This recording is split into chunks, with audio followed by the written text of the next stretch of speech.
Council meeting of October 2nd, 2023 to order. Mr. Franciak, would you take the roll, please? Mr. Carter. Mr. Young. Mr. Walters. Here. Ms. Cleland McGrath. Here. Ms. Moulton.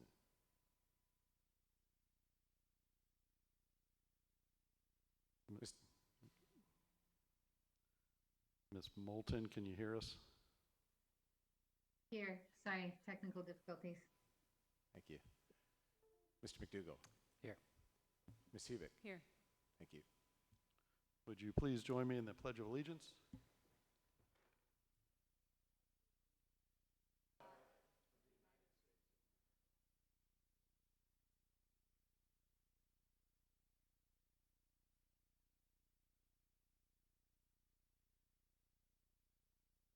Mayor Miller, Ms. Hubick. I make a motion to excuse council members Carter and Young.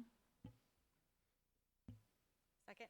Okay, a motion by Ms. Hubick, a second by Ms. Cleland McGrath to excuse council members Carter and Young. All in favor signify by saying aye. Aye. Any opposed?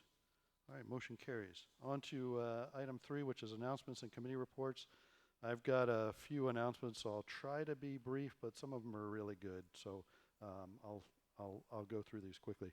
So first of all, on the 27th, Wednesday, Mr. Walters, myself, and Ms. Hubick attended an event called You've Been Served, and this was hosted by the Washington State District and Municipal Court Judges Association. Hosts annual event where state, county, and city elected officials are invited to one of our local courts to participate in statewide hybrid gathering to learn more about the work happening in district and municipal courts. This was hosted by Judge Jennifer Housen, and I joined other county and city elected officials at the Skagit Municipal Court building in Mount Vernon. The event, we heard from Washington Chief Justice Steve Gonzalez and other judicial officers about innovative work happening in local courts, particularly in specialty courts such as community court, drug court, and mental health court. I appreciate the opportunity to learn about more work about this work and how in some cases can be a viable tool to help change the trajectory of our citizens that are on a other path. Next, this is the good one. Not that that wasn't bad, but this is from my citizen dated 27 September, addressed to the Anacortes EMT team. On September 18th at about 6:30 p.m., I was bitten by a wasp and shortly thereafter fell in a severe anaphylactic shock episode. Prior to this, I had never had an allergic reaction to a wasp bite. My wife called 911. Anacortes EMTs arrived and to keep the story short, saved my life. I'm told that my case was a difficult one and that I did not respond to the initial doses of epinephrine. I was transported to the ER at Island Hospital and then transferred to the ICU at St. Joseph's, where I spent 2 days. The ICU team praised the Anacortes EMTs in that when faced with a rare, difficult case, they did everything right. So hearty thank you for me for doing everything right and saving my life. Besides the mechanics of life-saving efforts in my foggy memory, they projected an aura of calm and control that I sensed. There is no way I can express the depth of my gratitude. Thank you again. I've, of course, redacted the name. And then, but from his wife, also a note, thank you for my husband's life. There are no words. So thanks to the Anacortes finest and our emergency, our firefighter paramedic team. And also last week, I guess it was last week on Saturday, I know a couple council members, I know Mr. Walters was there, the Senior Activity Center celebrated the 50th anniversary and a ribbon cutting for the Sally Hill Pavilion. So really nice event, thanks to the Parks Department, the Anacortes Senior Center Foundation, and all those who participated in that really nice event.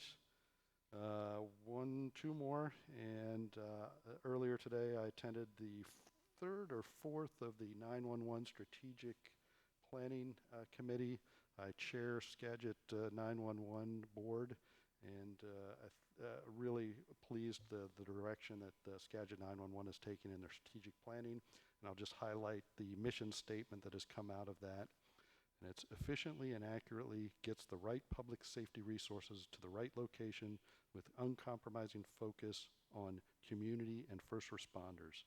So that's the mission coming out of that 911 strategic planning group. And last announcement from me is on, let's see, 4 October, I believe that's Wednesday, there will be a nationwide emergency alert test. So get ready that for cell phones across Washington State and the country will buzz with an alert. It will read, "This is a test of the National Wireless Emergency System. This message is no cause for alarm and is part of a nationwide FEMA testing system. On-screen message will end with no action needed. The test won't just be confined to cell phones. People listening on the radio or watching TV will also hear the familiar tone followed by a 1-minute test message. There is a chance the test could be postponed. If that happens, emergency test will be happening on the following Wednesday, October 11th. So you all know, you probably heard the first Monday of the month, we test our tsunami sirens here in town. And this, the time expected to be at 11:20 Pacific Daylight Time or 2:20 Eastern Daylight Time. So don't be alarmed when when your phone goes off for that nationwide test. Okay, enough announcements from me, and over to Fiber Committee for a report. Mayor Milton. Mr. McDougall. Fiber Committee met last Thursday. Myself and Ms. Hubick were there. And I'll just run through kind of really quickly what we covered. On the numbers side, we've surpassed 2,100 installed customers. That's both residential and business combined, so nice milestone there. And we are sitting at, from an overall city take rate of just shy of, I think, 46%, which is a really good number. Some other items. The team has updated the maps on the city website to show our service areas where they've started incorporating the areas where we're in service in Guimas View. And the construction project there continues with about 80% of it complete and installations following. We've got a contract coming up that we're going to discuss later tonight on PSE pole make ready, and this is where for the EDA geography of town, there's I forget the exact number, but there's quite a few utility poles that need some work or to make them ready for us to be able to mount fiber along them, including some of them that may need to be actually physically replaced. And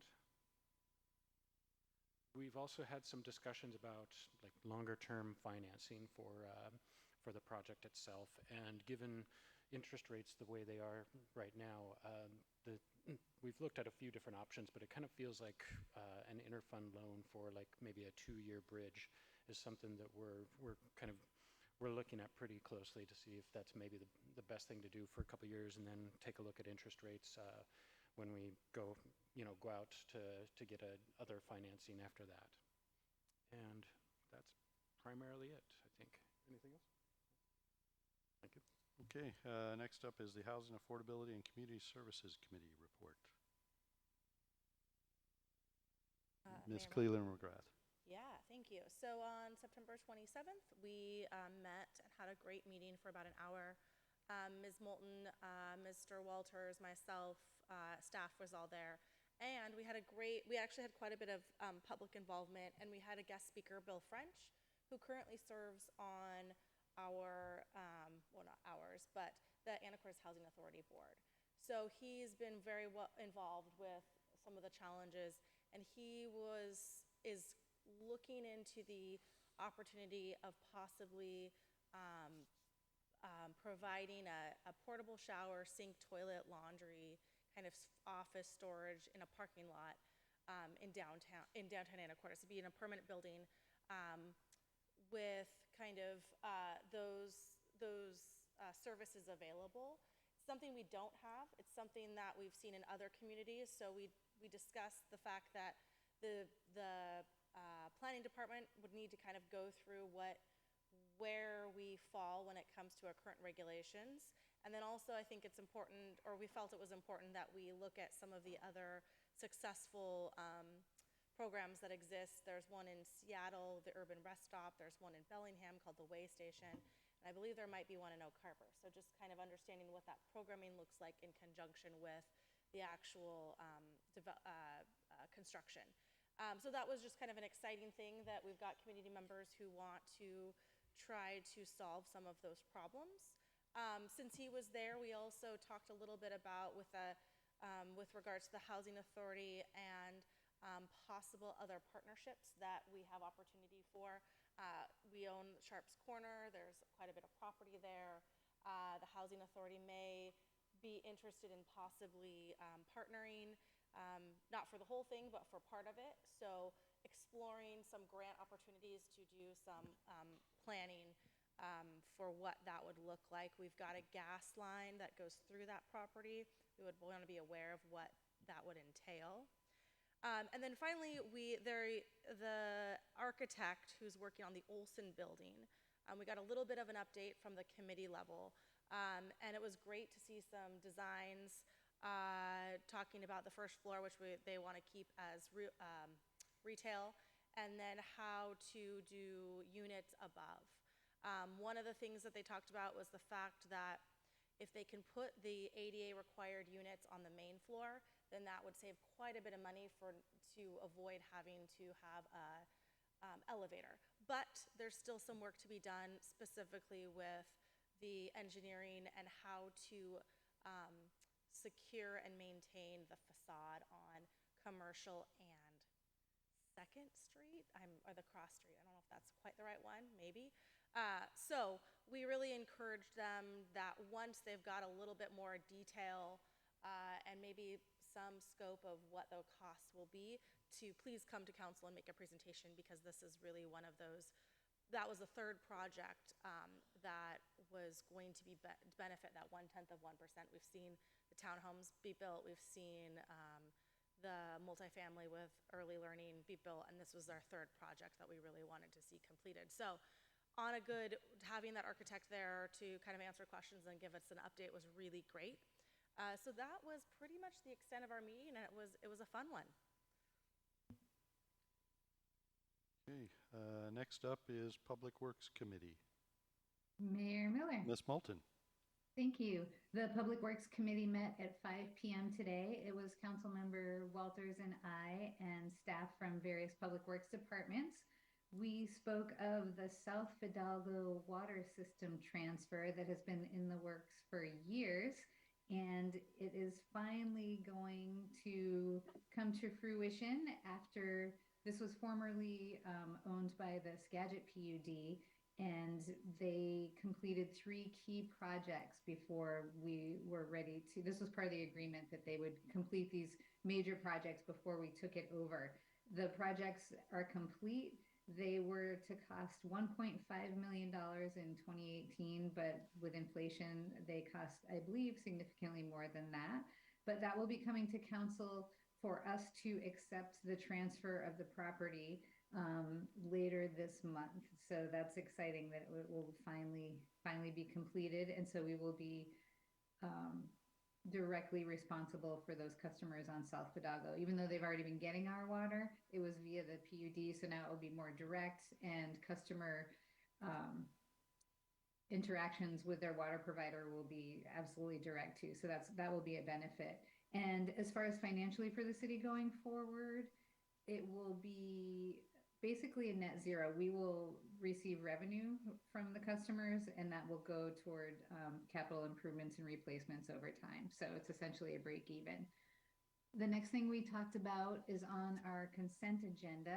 It's the wastewater treatment plant odor control heat trace project contract modification, which is basically comes down to, we have exposed pipe in the wastewater treatment plant that needs to be protected from freezing.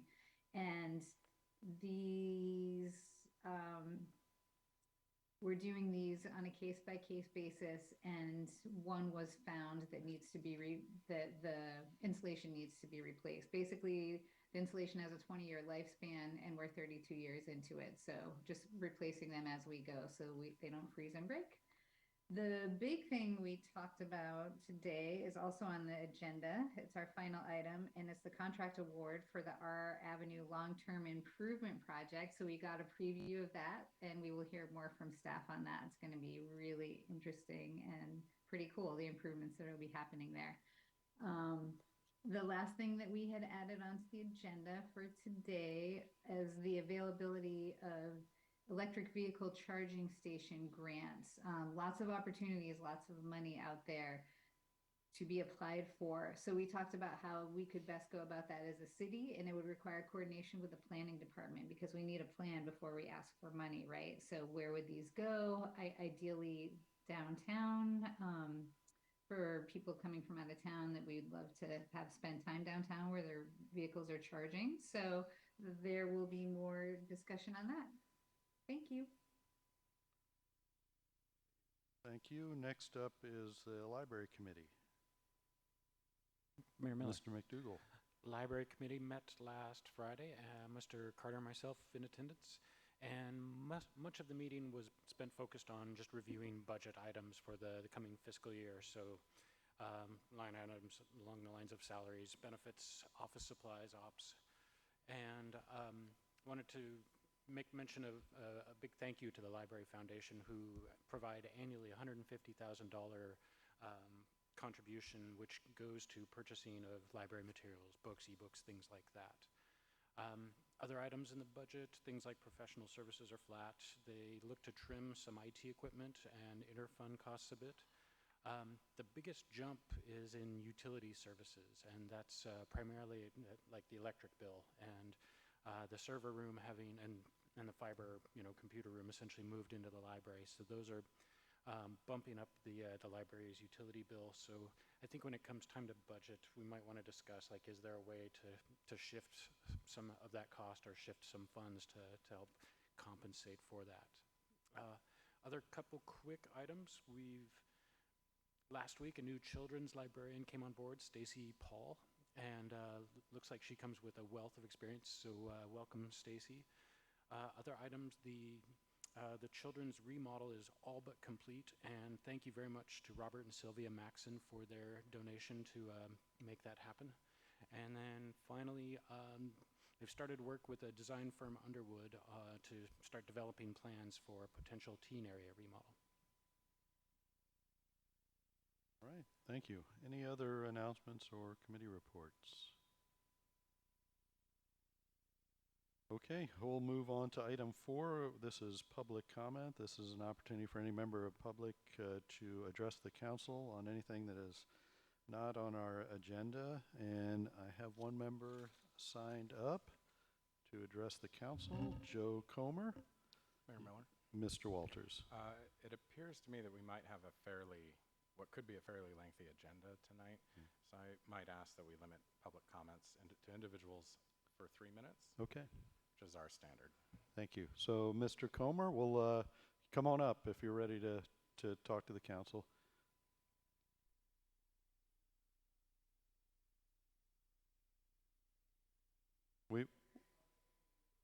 We won't start the timer until you're up at the podium.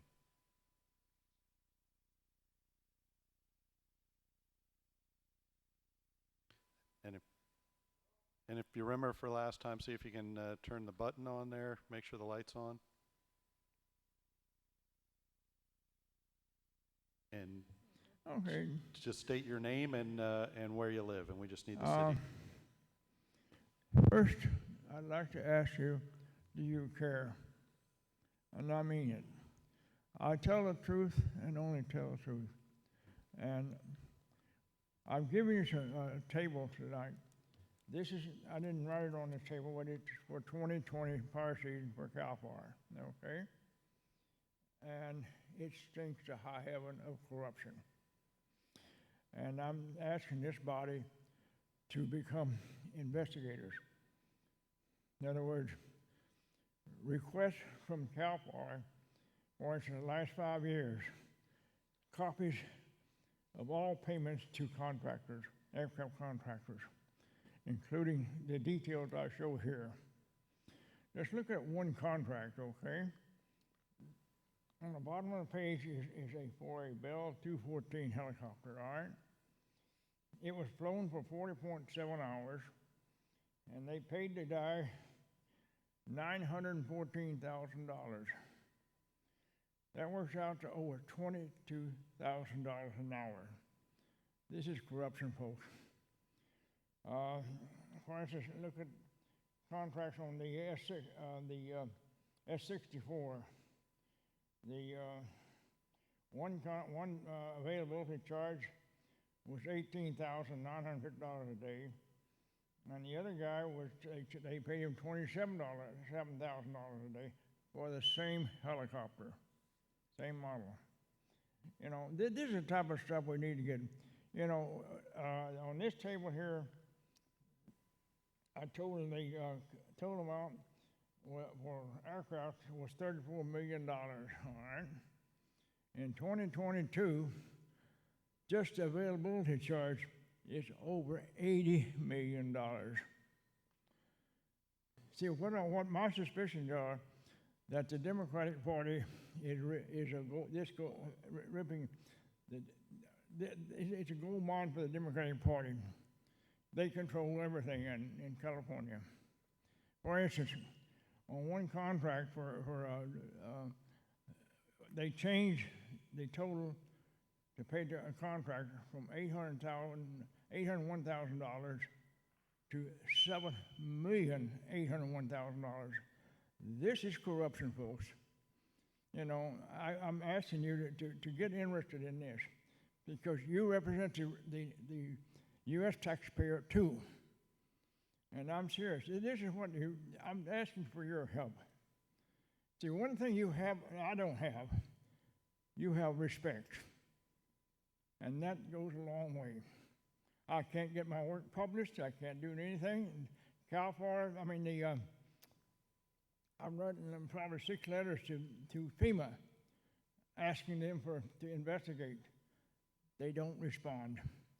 I've written to EERI, which is an engineering group that studies earthquakes. No response. Pure no response. I know I'm in the world. See, what it is. Mr. Comer, your time is up, sir, and your time is up. The council, I can assure you, the council has received all of your information. Let me plead with you. Okay. Become investigators. Okay. Yes. Write California for information. Like I said, and do some intelligence on this. Request their copy of their reports for all the aircraft contracts. Okay. This is important. I'm, you know, when you jump from $34 million to $150 million, okay. There's a lot of corruption here. Thank you, sir. Yeah. I appreciate your time and so forth, and you fellas take my work seriously, and believe me, and you know, like I say, it's critically important to be believed, because what I'm changing from is a ground up. I understand. You're exactly telling me get off. I'm not talking about, but I'm pleading with you. Yep, we hear you. Take a look and take my work seriously. Yep. Okay, Council have heard you. Thank you. Thank you, sir. Okay. Any other members of the public wish to address the council? And checking online. Okay, we are on to our item 5, which is consent agenda items A through D. Council. Mayor Miller, Ms. Moulton. I moved that we approve consent agenda items A through D. Second. Okay, a motion by Ms. Moulton, a second by Ms. Hubick to approve consent agenda items A through D. All in favor signify by saying aye. Aye. Aye. Any opposed? All right, motion carries. Okay, we are on to item number 6, which is a closed record decision hearing. And Ms. Swetnam, I don't know if you're going to make your way to the podium at this point, or you're going to do it from there. But it's been a while. I've been on council for 8 years before this job, and I can't remember the last time we've had a closed record appeal hearing to council, so I'm going to rely on staff to keep me out of trouble. And but I'm going to start with going to item 6A, which is an appeal from the Port of Anacortes, Shoreline Development Permit 2023-002. It's a discussion item with possible action for council. And at this time, I hereby call to order the closed record appeal hearing of the Planning Commission's approval with conditions of the Port of Anacortes Shoreline Substantial Development Permit, application number SDP 2023-002. This is a quasi-judicial hearing before council, who is acting as an appellate body reviewing the Planning Commission's decision. And at this time, I will turn the floor over to Darcy Swetnam, our city attorney, to introduce the project, explain the hearing procedure, and legal standards that apply to tonight's proceeding. Ms. Swetnam. Thank you, Mayor Miller. Sorry, maybe members- I give you too much of a head start. Sorry. That's okay. I'm happy to be ready. Thank you, members of council, members of the public. I see the Ports here as the appellant in this case.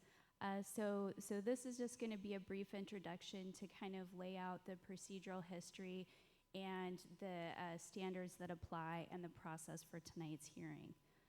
So this is the Shoreline Substantial Development Permit 2023-0002. So we're going to provide the procedural history of this matter, the process for tonight's hearing, and then applicable rules and regulations. So the procedural history here, I apologize for the small text, but I was trying to get it down to not too many slides. So the Port of Anacortes applied for a shoreline substantial development permit to make improvements at 2nd Street and the entry to Curtis Wharf, and that proposal included paving, stormwater improvements, and installation of a rolling access gate which blocked off the entrance to 2nd Street. This application was submitted to the city on February 27th, and it was deemed complete on March 27th of this year. There was a public hearing at the... Ms. Moulton? I'm so sorry to interrupt, but on the screen right now, all I'm seeing is the City of Anacortes logo, Oh. not Ms. Swetnam's presentation, so if that could be fixed. And I'm so sorry to interrupt, No, Ms. Swetnam. thank you. No, We'll see if we can't share it. let me... I've lost my mouse here. Oops.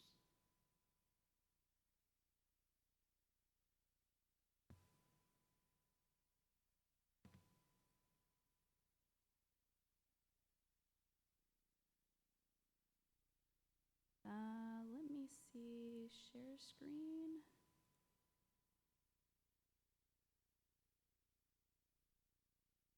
Y'all get to see my bad Zoom skills here.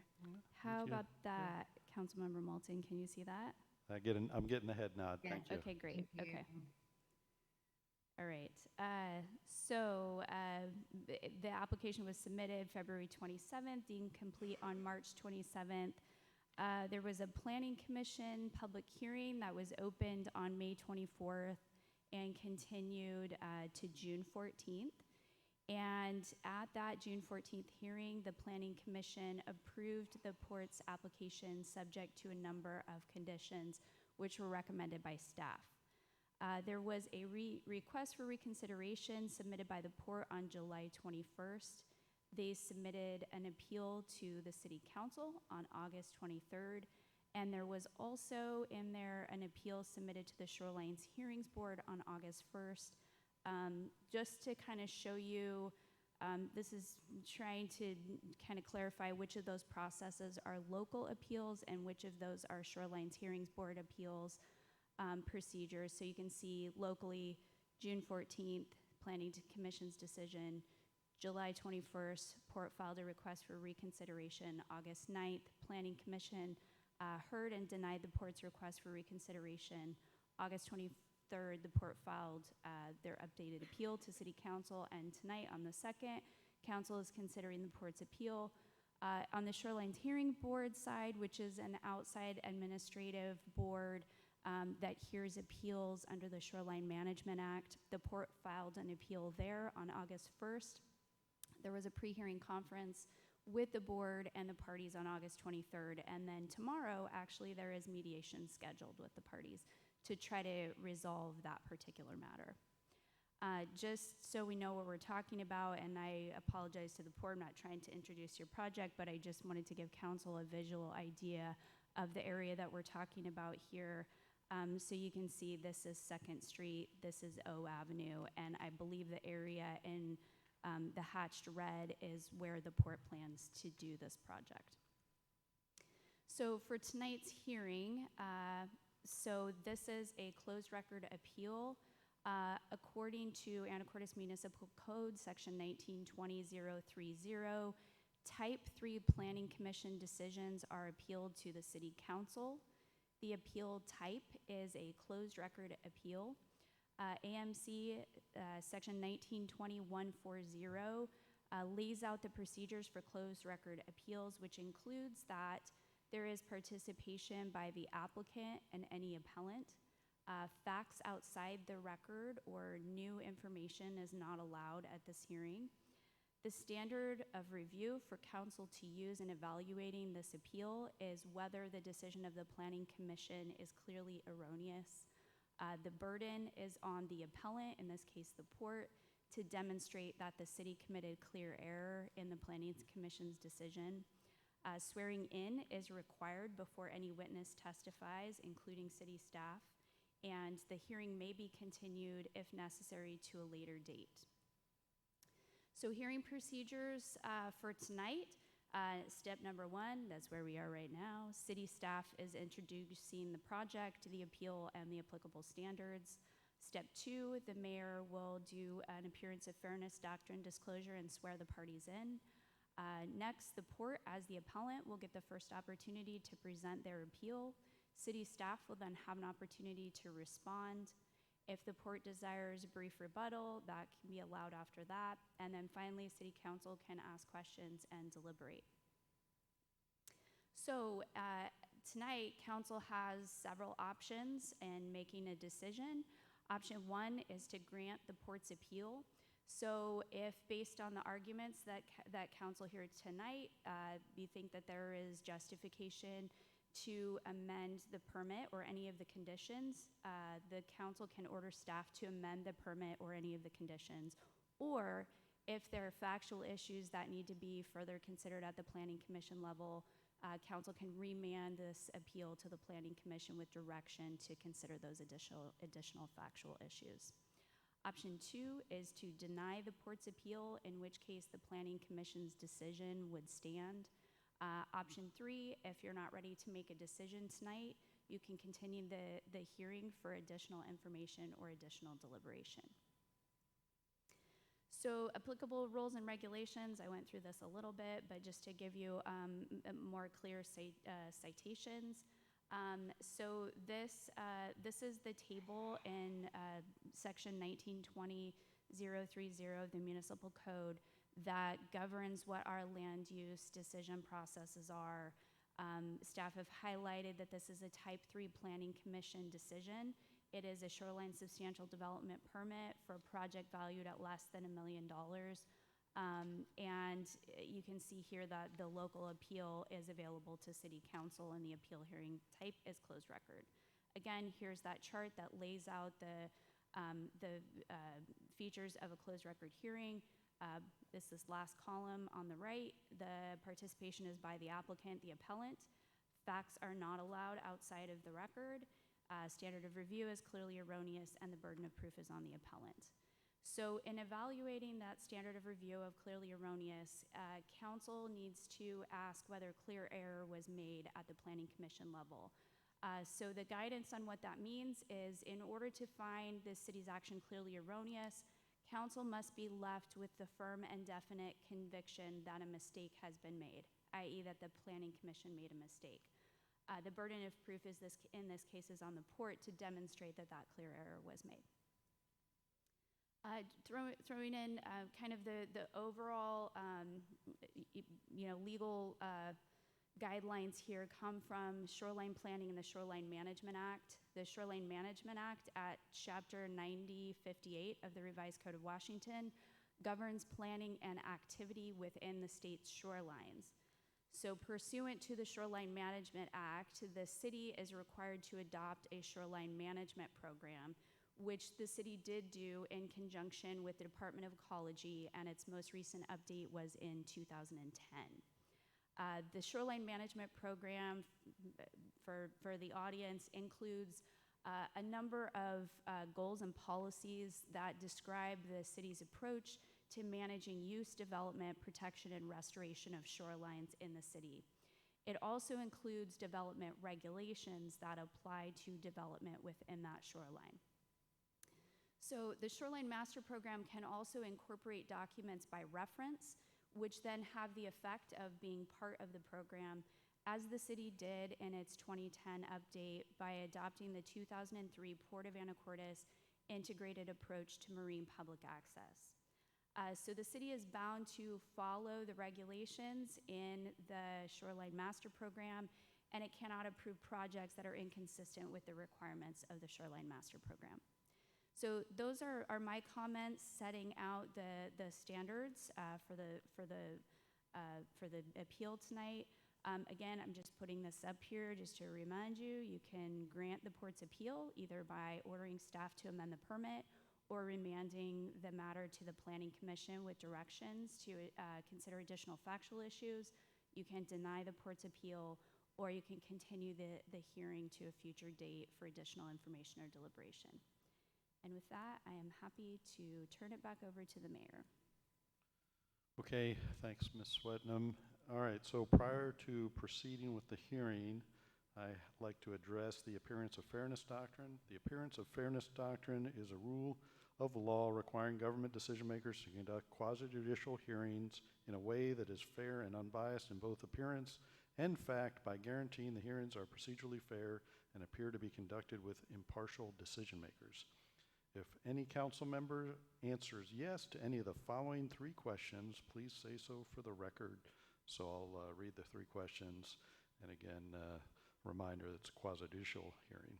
So number one, does any member of council have any interest in the property or application, or do you own property within 300 feet of the property subject to the application?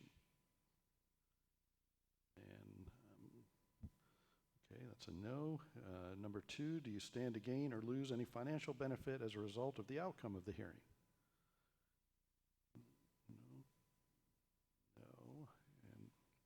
Number three, have you engaged in any ex parte communications with either proponents or opponents of the application? If so, please provide for the record the substance of such communications so that interested parties may rebut them. Mayor Miller? Mr. Walters. I received an email from Chris McKenzie, which I forwarded to Ms. Swetnam. Received that email prior to the appeal, but during the pendency of the application. And I understand Ms. Swetnam has made that email available to the parties. Okay, so for that, so that's the only yes answer we have. So can you hear this matter in a fair and objective way, Mr. Walters? Yes, okay. And for the record, the planning committee received okay. email. So okay, Ms. Moulton and Ms. Cleland McGrath and myself. All right, so let me get a yes if you can hear this hearing in an impartial way. Ms. Yes. And Ms. Moulton. All right, I got a head nod of yes. Okay, so if any party wishes to challenge any council member's participation on the matter, appearance of fairness doctrine grounds, please come forward at this time.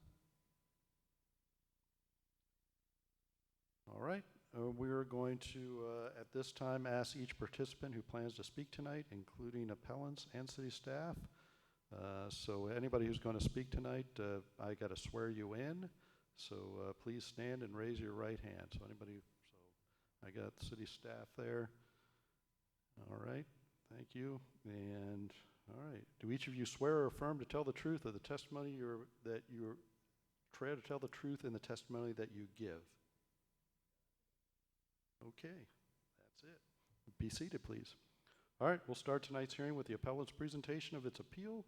Please keep your remarks as brief as possible. Please note the council has received your appeal and all supporting materials, and we've reviewed the documents prior to this hearing. So I don't know if Mr. Wara is going to go, or I'll let you. Mayor Miller? Yep, Ms. Moulton.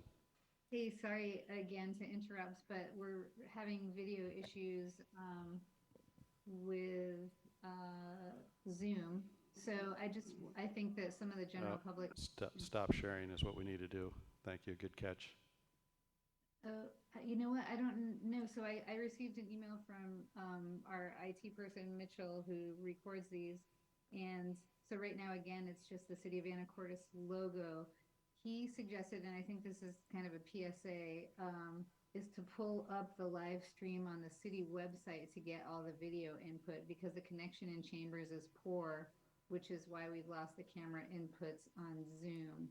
So I don't know if that's a link I can share or if it's a link that can be shared by someone who's there, because it's really hard to track what's happening. Yeah, I've got the staff working on it, so either between Ms. Shu or Mr. Franciac, we can get that resolved. Carolyn, can you see anything now that I have hit start video? I can see myself. Yeah. Yes, so I can see myself. I can see what you can see in Chambers right now. All right, I'll try to say a few words to see if it comes back to the council view, which it's not. Okay.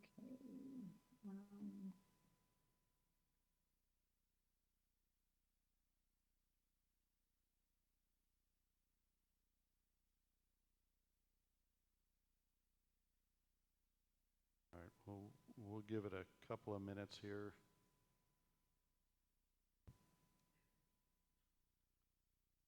I don't know if Mitchell is available. Mr. Walters.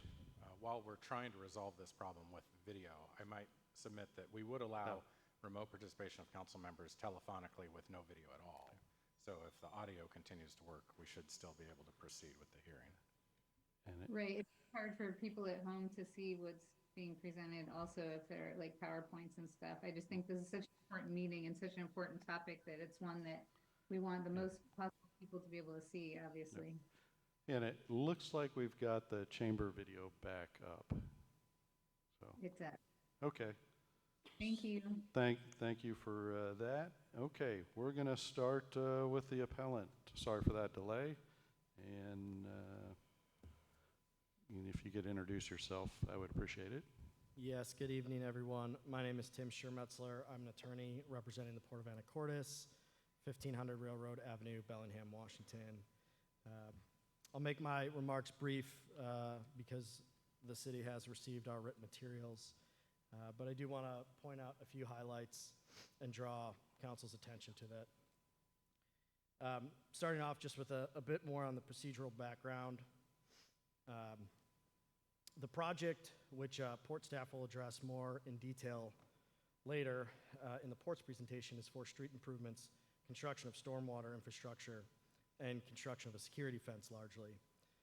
The Planning Commission first heard this matter on May 24th, but as Ms. Swetnam mentioned, continued the hearing into June. In the interim, the port sent a comment letter to the city raising concerns related to the initial proposed conditions, number 1 and 2 in the city staff report. In that communication, the port invited a discussion with city staff to discuss the appropriate permit conditions. However, the city did not contact the port and instead issued a set of revised conditions on June 6th. These revised conditions largely did not address the comments from the port and instead added a new objectionable condition. On June 14th, the second hearing before the Planning Commission was held. The port raised these concerns related to the staff proposed conditions number 1 through 3 in the revised conditions, which is what the port is concerned with at this time as well. At that June 14th hearing, the Planning Commission voted to approve the permit with the staff proposed revised conditions. Following that Planning Commission hearing, on June 23rd, the port sent a letter to the city requesting the Planning Commission reopen the public hearing and reconsider its earlier vote prior to issuing a permit decision because of legal and factual errors. Unfortunately, the city did not take that opportunity to reopen the hearing and allow the permit to be corrected before the Planning Commission issued its written decision on July 11th. By issuing the written decision, the port's hands were tied. In order to preserve the port's appeal rights, the port needed to file a timely appeal. The port first sought reconsideration before the Planning Commission. The port was not able to argue its case before the Planning Commission on August 9th on the hearing for reconsideration. Accordingly, the Planning Commission acted on the same inaccurate information and incorrect law that it based its earlier decision upon. Thereafter, the port filed this appeal that we're before you this evening on. As a preliminary issue, there is a jurisdictional issue here. It's whether the council has jurisdiction to hear this matter tonight. The port, as laid out in our materials, believes that the appropriate appeal venue is the Shorelines Board, which is why we filed with the Shorelines Board prior to this in the required 21-day appeal period for the Shorelines Board. However, we proceeded with this appeal on direction from city staff and in an effort to see if we can reach a resolution without going to the Shorelines Board. I'll direct your attention to the Shoreline Master Program, specifically AMC 1816, which unequivocally directs appeals of this nature to the Shoreline Hearings Board. In a July 7th email, the city attorney for the city of Anacortes advised the port that the city would be issuing a written decision, and the port could seek reconsideration from the Planning Commission under Title 1920-200. In that July 11th written decision, it included the following statement: pursuant to AMC 1920-30, local appeals of a Type 3 Planning Commission decision is available to the City Council. Appeals of this decision must be filed in accordance with AMC 1920-180 within 21 days of the date the Washington Department of Ecology received the decision. The city's direction and the appeal statement in this decision were both incorrect, and they directed appeals to be filed locally with the city. The applicable appeal rules for shoreline permits under the city code are in AMC 1816-110. This provision provides appeals of a final decision of the city of Anacortes or the Department of Ecology shall be filed within 21 days of the date of filing the final permit and shall be heard by the Shoreline Hearings Board pursuant to the procedures and timelines of RCW 90-58-180. A final decision is defined in city code and means a final city action in writing to approve with conditions, or deny permit applications. This is in Anacortes Municipal Code 1816-110. That's the shoreline program. Also, AMC Table 1920-30-1 and AMC 1912-020. Under the SMP, the Planning Commission's decision was the final decision, not a recommendation to City Council.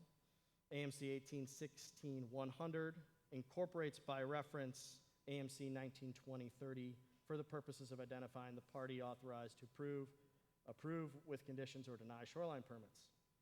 The language approve with conditions, or deny shoreline permits in the SMP aligns with the definition of final decision in the city code. There's no mention of appeal in this section.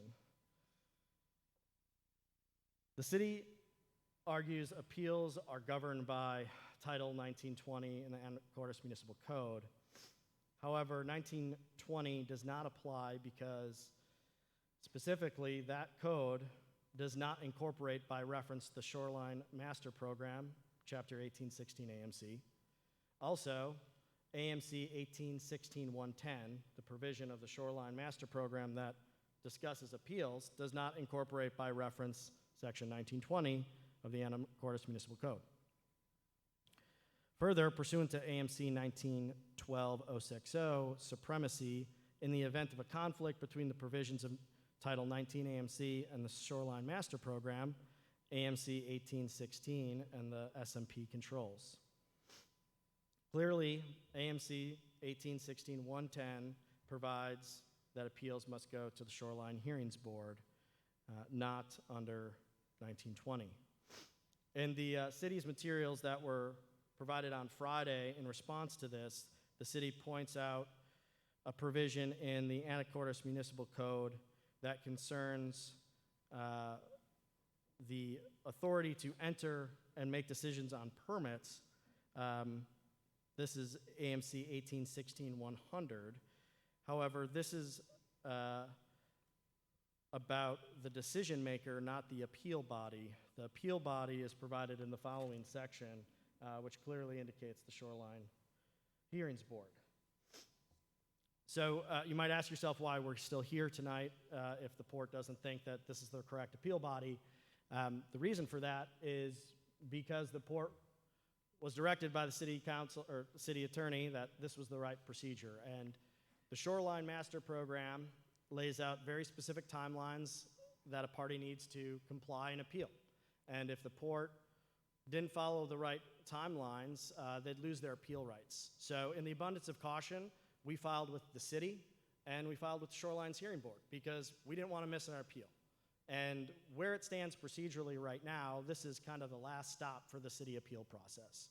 So regardless of, well, maybe not regardless, but if this evening the decision is not in favor of the port, then we've checked the procedural boxes to proceed with the Shoreline Hearings Board according to the city's interpretation. If this appeal process never applied, as the port contends, then it doesn't matter and we can still proceed with the Shoreline Hearings Board decision. Of course, it's not the port's intention tonight to have this continue on to the Shoreline Hearings Board. We'd rather have a resolution done tonight that's satisfactory to the port. But of course, if that's not possible, the port needs to protect its appeal rights under the applicable laws. So now briefly, I just want to turn to the errors in the permit itself. Conditions numbers 1 through 3 are issued in error for several reasons, which are specifically outlined in our written materials. I'm not going to spend too much time, but I do want to touch on those briefly. Condition number 1 requires the port to submit for later review and administrative approval of the city a design proposal for improving existing public access to the N Avenue beach. This condition requires the design proposal to provide for improvements, street improvements from N Avenue beach to Commercial Avenue. Condition number 2 requires the port to install phase 1 of this plan within 1 year of plan approval. And condition number 3 requires the port to produce a complete N Avenue beach connection plan to the city planning department for review and approval concurrently or with a new or expanded use of the project area and adjacently owned port properties, or within 5 years of completion of this project, whichever sooner. The city staff report cites development regulation 8.6.8 in the SMP as authority for these conditions. However, the development regulation concerns itself with proposals where industrial uses are proposed. This is a repaving project with stormwater improvements and a security fence, which is simply not industrial uses. Importantly, the permit also does not restrict shoreline access. The city's decision and authorization to restrict access to this right-of-way through 2nd Street was done in a 2020 ILA that is going to be discussed more by the port's executive director, Dan Warren, a bit, but there are specific provisions in the materials that we cited to the ILA's terms which limit public access in that 2020 interlocal agreement. It was that agreement that restricted the shoreline access, not this shoreline project. Moreover, the shoreline access already exists through 3rd Street.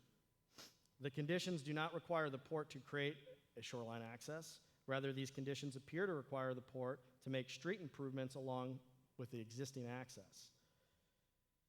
Perhaps the most egregious and concerning error for the port is that these conditions include area that's outside of the project area, in some cases on parcels that are not owned by the port, and in areas that lie outside the 200 feet jurisdictional area of the Shoreline Master Program.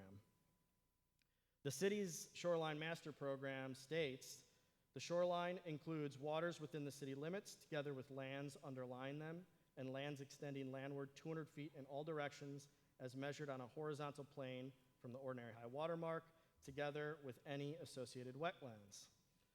It goes on to say where a shoreline substantial development is proposed, which would be partly within and partly without the shoreline jurisdiction, a shoreline substantial development permit shall be required for the entire development. The regulations of this master program shall apply only to that part of the development which occurs within the shoreline jurisdiction. Conditioning the property outside of the shoreline jurisdiction and on parcels that are not part of the project is a clear error by the Planning Commission.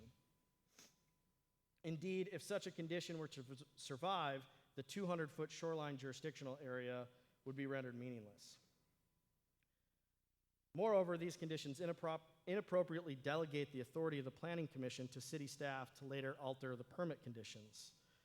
Consider if the port submits a design proposal that the city does not accept for the improvements along 3rd Street. At that point, the port is time barred from appealing the shoreline permit because those periods have long passed, leaving the port without an avenue to challenge the city's decision. That'll conclude my initial remarks.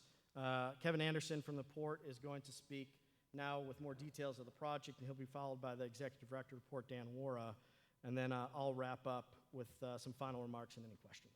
Okay, Thank thank you. you.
Keep it like this.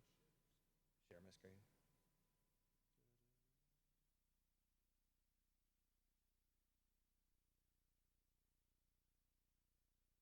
Green arrow, sorry.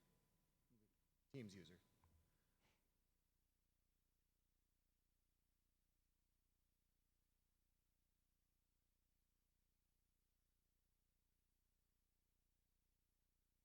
Hey, ladies and gentlemen, my name is Kevin Anderson.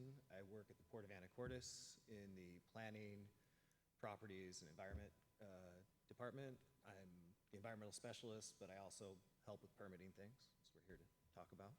I'm just happy to give you a quick introduction to 2nd Street, Curtis Wharf entry access improvements. Curtis Wharf is part of the Port of Anacortes' marine terminal. It's an important aspect of the port's maritime operations, vessel assist tugs, ATBs, commercial fishing vessels, small cruise vessels, and other commercial maritime traffic use Curtis Wharf to lay, transfer supplies, do crew changes, that sort of thing, outfit. There's other tenants at Curtis Wharf as well, including a seafood processor that has more than 40 jobs, a mariculture operation, and then there's a maritime training facility there. South across 2nd Street is the Quiet Cove cleanup site. It's currently used as a laydown for marine terminal activities in the temporary, sort of in an interim. The Quiet Cove Interim Action, which is a cleanup project, a partial cleanup of contamination that existed on that site, was completed in 2021, and many tons, I can't remember how many offhand, of petroleum contaminated materials were pulled out, clean fill was brought in, and the port's currently looking to find some long-term tenants for that spot. At present, Curtis Wharf is accessed from the south on 2nd Street, an unpaved city right away, and you can see the photo there. Currently, the port has exclusive use of 2nd Street through an ILA signed by both parties in 2022. The current right-of-way and access drive to the wharf are surfaced in gravel, which isn't the best surface for commercial traffic, lots of commercial traffic. Seasonally, it forms potholes, and it's unsafe for material handling equipment such as fork trucks and pallet lifts. It's a source of dust in the summer and sediment and stormwater runoff in the wintertime. Talk to the specifics of the project. Sorry if this is small. It's kind of an ugly little inset of a larger plan set. but just give you kind of an idea of what we're proposing. First, we're proposing paving about 18,500 square feet of 2nd Street and Curtis Wharf access. That's the stippled gray. Asphalt surface is desirable for some pretty obvious reasons. It's durable, can support commercial traffic, can support material handling equipment, trucks or fork trucks, pallet lifts. Moreover, it's not erosible and has a long surface life. The second, the port, through some instrument with the city, would pave the intersection of 2nd and O, which currently is a mishmash of concrete, asphalt. It's got like 7 or 8 manholes in it. It's a hot mess. In concept, we've agreed with the Public Works Department on this. Third is installation of modern stormwater conveyances and treatment. This includes 5 catch basins, several hundred lineal feet of storm drain, and a modular wetland to treat stormwater runoff before it discharges into the city's stormwater system. And fourth is provision of a security fence to segregate pedestrians from active commercial traffic that's there existing on 2nd Street and Curtis Wharf access. The fencing is proposed along the western sort of terminus of the site, and then we're also proposing a sliding gate on the wharf access. It was kind of right where that number 1 is. And that's to meet U.S. Coast Guard marine security requirements. And we're also proposing a swing gate at the intersection of 2nd and O, and that's just to limit access to the site and off hours and that sort of thing. We understand most of the projects within the shoreline zone. We understand the shoreline zone. We do a lot of our work within the shoreline zone. We understand protecting shorelines. We also understand protecting access to shorelines and all the uses, including the jobs that occur within the shoreline zone. The proposed work will improve commercial access. It'll provide safety by segregating 2 incompatible uses. It'll update stormwater and remove seasonal dust. The existing uses are just simply not compatible with pedestrian access as it stands. Yeah, but we're just figuring this out. Thank you. Okay, Dan? thank you.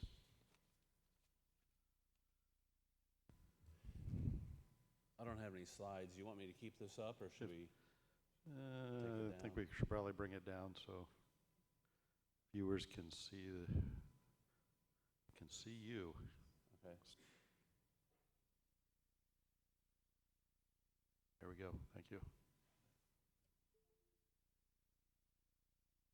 Good evening. I'm Dan Wara, the Executive Director at the Port of Anacortes. First of all, thanks for seeing us tonight. Thanks for the time invested in this. It's been a long process, and I really appreciate it, both the City Council, but also your staff. I know there's a lot of work that's gone into that, and the Planning Commission staff as well. The importance of this to our port, I think it's indicative that we have all 5 commissioners here at the meeting. We have 3 in person, we have 2 attending virtually. So this is truly something that we want to make sure that we're continuing to partner with our city to get things done for our community. And we've had a lot of great partnerships throughout the year, lots of documents working together, including the 2003 document that we're talking a little bit about tonight. That was worked in conjunction with the city. We've signed some other interlocals. The 2021 interlocal that was signed in 22, but Mayor Gear and I worked on that together in partnership, basically to kind of fulfill this Anacortes Maritime Strategic Plan that our organization signed together, creating jobs for our community, a working waterfront. And without connecting our Quiet Cove with our Curtis Wharf and allowing the port to use it, we can't attract maritime businesses there. And so that interlocal was very important to us to attract businesses. We worked together in 2021. I think we both were looking forward to something that could provide great benefit to the community, and that was what the interlocal provided. And both sides got something out of that interlocal. The city received indemnification from a cleanup liability of a cleanup underneath that second street that we're talking about, that's contaminated. And we indemnified the city, so that could be potentially worth hundreds of thousands of dollars. Additionally, that was probably in my opinion, one of the poorest conditioned roads in the community. It was full of potholes, and we're now paving it, at our cost. And so it's going to be an improved road, and it wasn't vacated. We have a 30-year agreement plus 2 10-year extensions. So these improvements, the stormwater improvements, the paving improvements, will come back to the community. It's not ours. It's not a vacation. And there was a lot of discussion at City Council when we brought the ILA here. We did talk about cutting off the public access and that it was a loss to the community. We talked about the safety of having people walking through a working waterfront. I mean, that was discussed at this meeting before the interlocal was approved. And a couple of the sentences talk about, 3.6 of that interlocal, closure of the Second Street right-of-way will enhance public safety. Closure of this portion will not affect the primary public access to N Avenue Park and Waterfront. And then acknowledging, 3.9, acknowledging that both sides received fair value for this agreement. And we're trying to bring jobs to the community. The city's bringing jobs to the community. The county is. We received .09 funds to help bring this. I mean, we recognize how many jobs this brings, but some of the conditions that were put on us, we think far exceed the dollar amount of the spirit of this agreement. We're thinking that some of the conditions are going to be over $100,000, and we don't think that that was the spirit of this agreement. And lastly, we were going to see this, or this was going to come to City Council a week ago, but I really appreciate the mayor's efforts to try and work together with the port, because we want to work together. So we tried to get together, our staff and his staff, to try and get a compromise together. We just couldn't quite see some of these points, so we disagreed. But I really wanted to say thank you for working with us, and we appreciate you hearing us. Okay, thank you, Mr. Wara. And before I turn it over to our staff, you were going to wrap up? Oops, sorry, you were going to wrap up. Okay. Yeah, you said that. Sorry about that, Mr. Schmetzler. Yeah, no, thank you. So just final remarks, and happy to answer any questions or have port staff answer questions. But I think it really comes down to this permit, looking at, the appropriateness of these conditions for this permit, and, the port seeing this as really revisiting issues that were already addressed and discussed with the ILA, and, it feels like the rug got pulled out from the port a bit on that.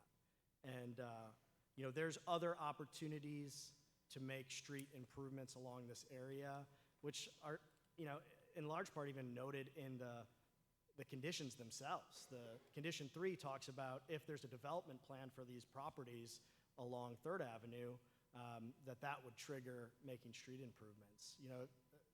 That seems like the appropriate permit vehicle is when those properties are developed, not for a street repaving project that, is in an area that's already restricted from public access. If someone from the public, the general public, went onto this 2nd Street property right now, the port could have them removed, could have them trespassed, because the port has exclusive control over this property. That is not an existing public access after that 2022 ILA. So I think tonight we'd ask that the council remove conditions 1 through 3, or in the alternative, remand it back to the Planning Commission with instructions to hear back from the port and revise the conditions in a manner that's more reflective of what the spirit of the 2022 ILA had in mind and the appropriateness with this permit condition. And I'm happy to answer any questions that anyone has. Okay, thank you, Mr. Schmetzler. So if any council wants to ask the port questions before a staff presentation, or if you want to wait till the staff presentation, I'll certainly give opportunities, but we can You can go direct at the port now, or you can wait for our staff presentation. If you Mayor have some Miller? burning questions right now, Mr. McDougall. Do you happen to have the ILA number? I'm digging through like Document Center to see if I can find it, but if you've got it.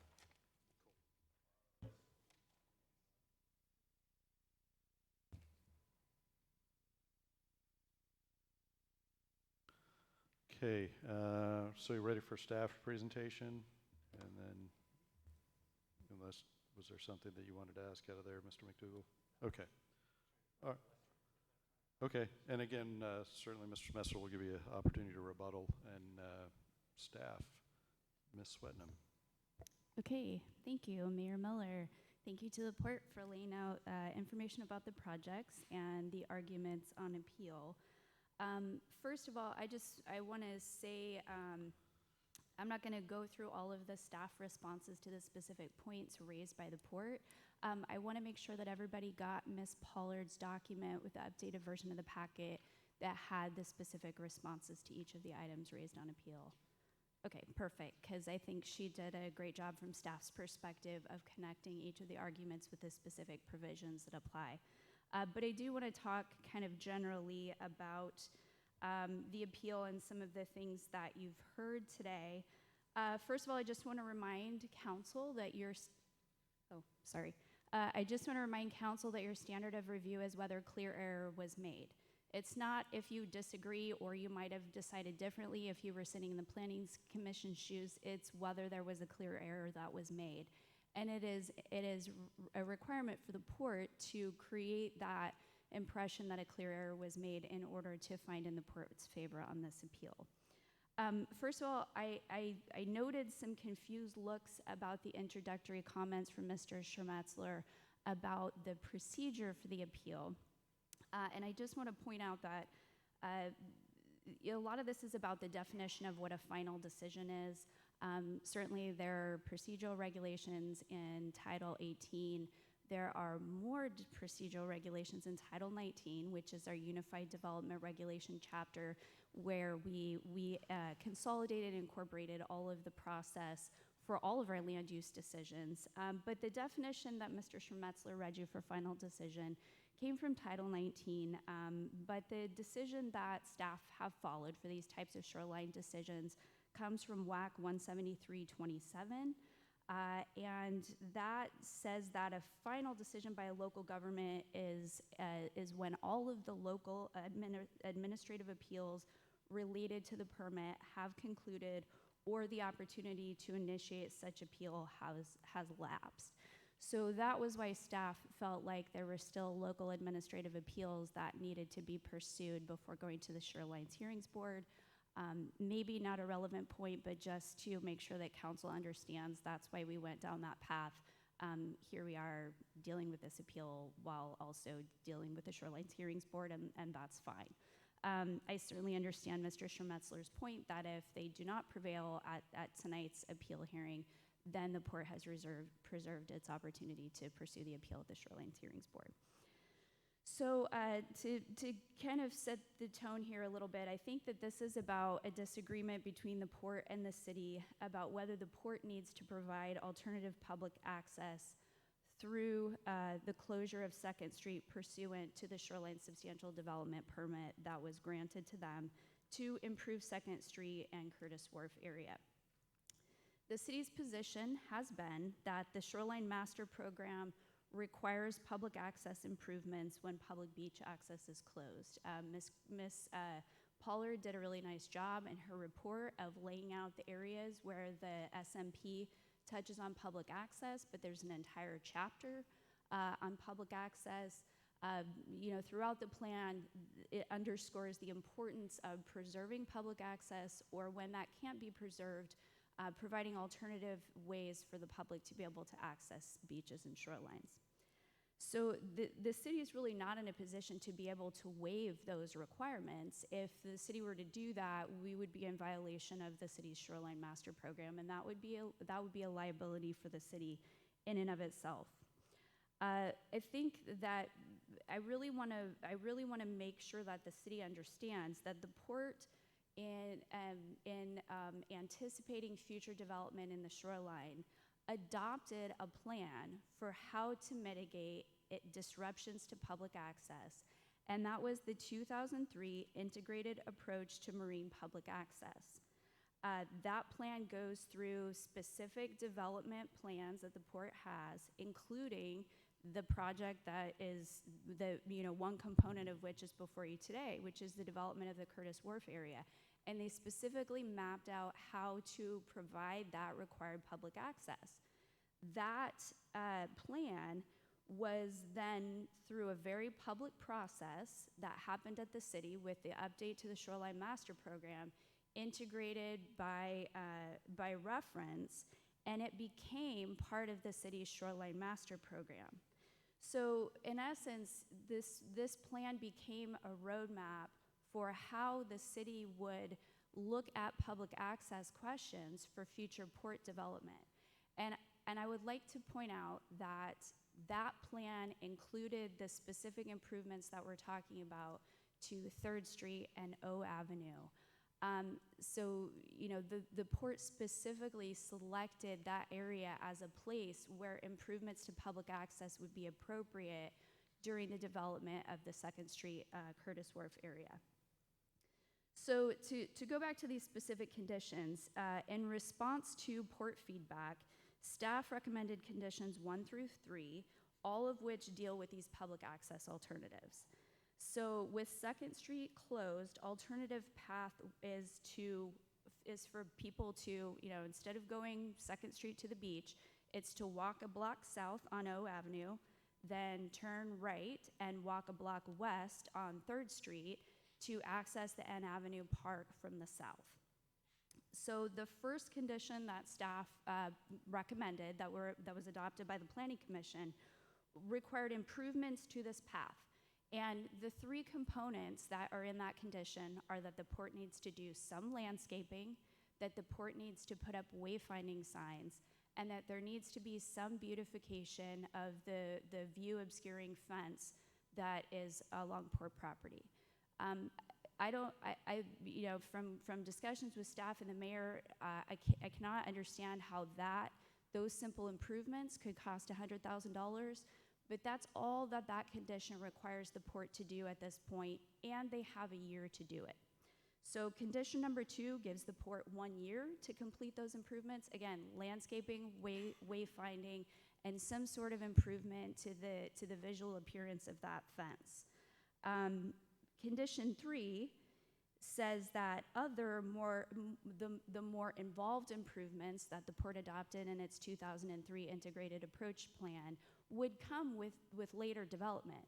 Mr. Schermetzler just stood up here and told you that he thought those would be the points where it would be appropriate to do some of those more involved developments, and that's exactly what's in that condition.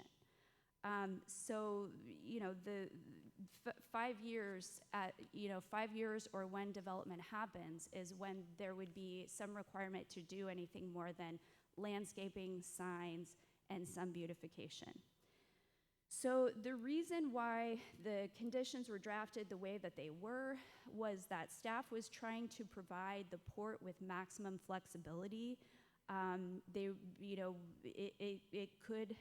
Staff could have recommended very prescriptive conditions that called for street lighting, bulb outs, ADA, other changes, but staff wanted to provide some flexibility to the port while still fitting within the requirements of the Shoreline Master Program, that public access be provided for, and that the 2003 plan that's part of the Shoreline Master Program be part of those requirements somehow. So I think Ms. Pollard did a nice job of responding to why staff disagrees with the port's request that those conditions be removed. I want to kind of address some of the specific points that Mr. Schermetzler raised. First of all, the argument that the 2nd Street right-of-way use agreement was what actually closed 2nd Street, not this project. I think staff disagrees with that assessment of the agreement. The interlocal agreement includes specific language that requires the port to comply with all permitting requirements. In fact, I think Mr. Schermetzler read that for you just a few minutes ago. but it does require that the port follow all permit requirements. I don't think that the city has the ability in an interlocal agreement to waive permit requirements for a shoreline substantial development permit.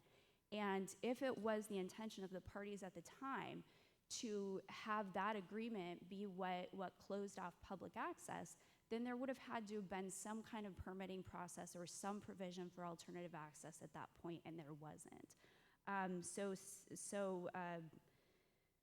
So we sort of disagree with the idea that it was that agreement that closed the right-of-way. It is, in fact, the fence and the paving work that's going to physically block the public from being able to access that area.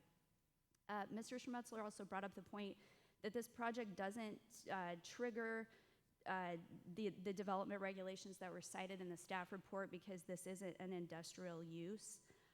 But we also heard in the port's presentation tonight that they plan on closing that street to allow for working waterfront use in that area. Part of the discussion that happened when the port came and asked for the Second Street right-of-way use agreement was that they had working waterfront property on either side of that area, and by closing that with future development, that would allow for continuity and public safety. So staff's position is that these improvements are not isolated from the industrial port facilities, and the idea behind fencing it off is to provide for public safety for future development and expansion of those industrial uses. So the staff's position has been that development regulation 8.6.8 does apply, which specifically references that 2003 public access improvement plan. Finally, the port brought up the idea that the permit conditions go beyond the city's jurisdiction because these improvements are outside the 200-foot shoreline area. But again, city staff lifted these improvement requirements directly from the 2003 integrated approach that the port developed and adopted themselves as a roadmap for how to provide for public access when that Second Street area is closed down. So to kind of summarize, I think staff would still like to see the port come up with a simple plan that provides for landscaping, wayfinding, and beautification of that fence area that binds the port's property. If they were to come up with such a plan, I think staff would be inclined to approve that. There are conditions that are adopted in these projects all the time that delegate staff to approve follow-on actions, and so this is consistent with the way that the city has dealt with many permitting issues. And so it is the city's position that improving, minor improvements to that public access will meet the Shoreline Master Program requirements, will be consistent with the 2003 integrated approach, and conditions 2 and 3 allow the port additional time and flexibility to not deal with the more costly improvements that Mr. Wara referenced until a later time when they have additional future development activity. So with that, those are my comments. I wanted to, if Grace Pollard or John Coleman have anything that they'd like to add that I've missed, I'm happy to step aside. No? Okay. And we are all happy to answer any questions that council has.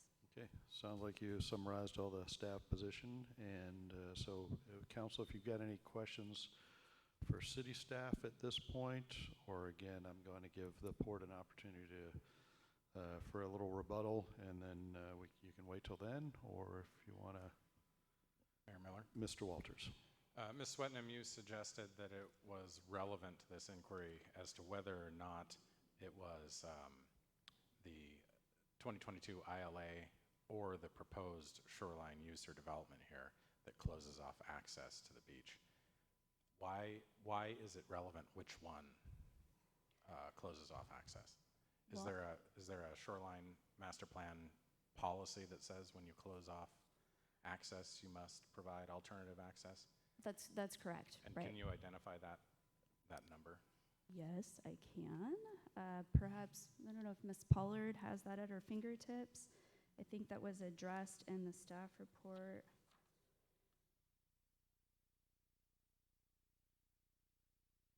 And assuming that's the case, if there was no existing public access, would a use or development not be theoretically required to provide public access regardless of whether or not there was one existing already? Yeah, I mean, I think that what staff felt triggered the requirement for making the requested improvements was the fact that this was closing off the public's access to that beach area. And I apologize, Mr. Walters, I am not putting my hands on that specific citation, but I'm happy to look for that and report back to you with that. Yeah, so you can look at the exact language.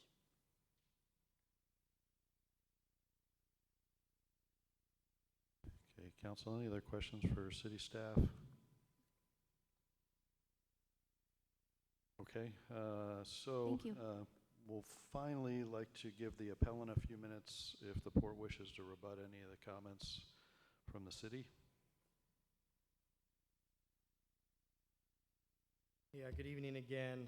If you apologize, I'm just going to bring up the map that Mr. Anderson shared previously with you.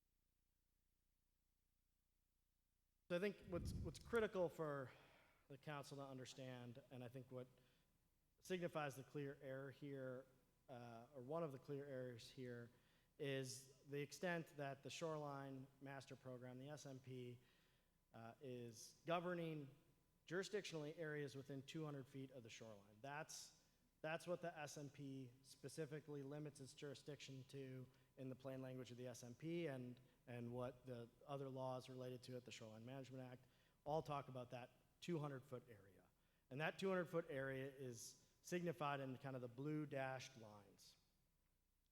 All of the yellow highlighted properties on this slide are port-owned properties. But you'll notice that there are some properties here that aren't port-owned properties. The condition from council, or from the permit, actually requires the port to improve public access from the N Avenue beach all the way to Commercial Avenue. So just to correct Ms. Swetnam's comments, it's not, the condition doesn't provide improvements down along O Avenue and then 3rd Street to N Avenue, rather it's extending to Commercial. And if you draw your attention along 3rd Street to those properties on Commercial, you'll note that there's only 2 properties from N Avenue all the way out to Commercial that have any portion within the shoreline jurisdiction, and only one of those properties is the port's property. After that, the port does own property, but it's outside the shoreline jurisdiction and not part of this permit. It's not part of this project. So by allowing a condition that is outside the shoreline jurisdiction on parcels that aren't part of this project, just because it so happens that some of those parcels are owned by the port, that flies in its face of the jurisdictional limitations of the SMP and is a clear error. The plan that Ms. Swetnam was referencing, that is a plan that is incorporated in the Shoreline Master Program, but it's not specific. It's not specifically enforced as a permit condition unless it falls within the jurisdictional limitations of the Shoreline Act and the SMP, which is that 200-foot zone. Otherwise, there would be no bounds to the Shoreline Act. You could condition permits well outside of the shoreline jurisdiction, and that's problematic for a number of reasons.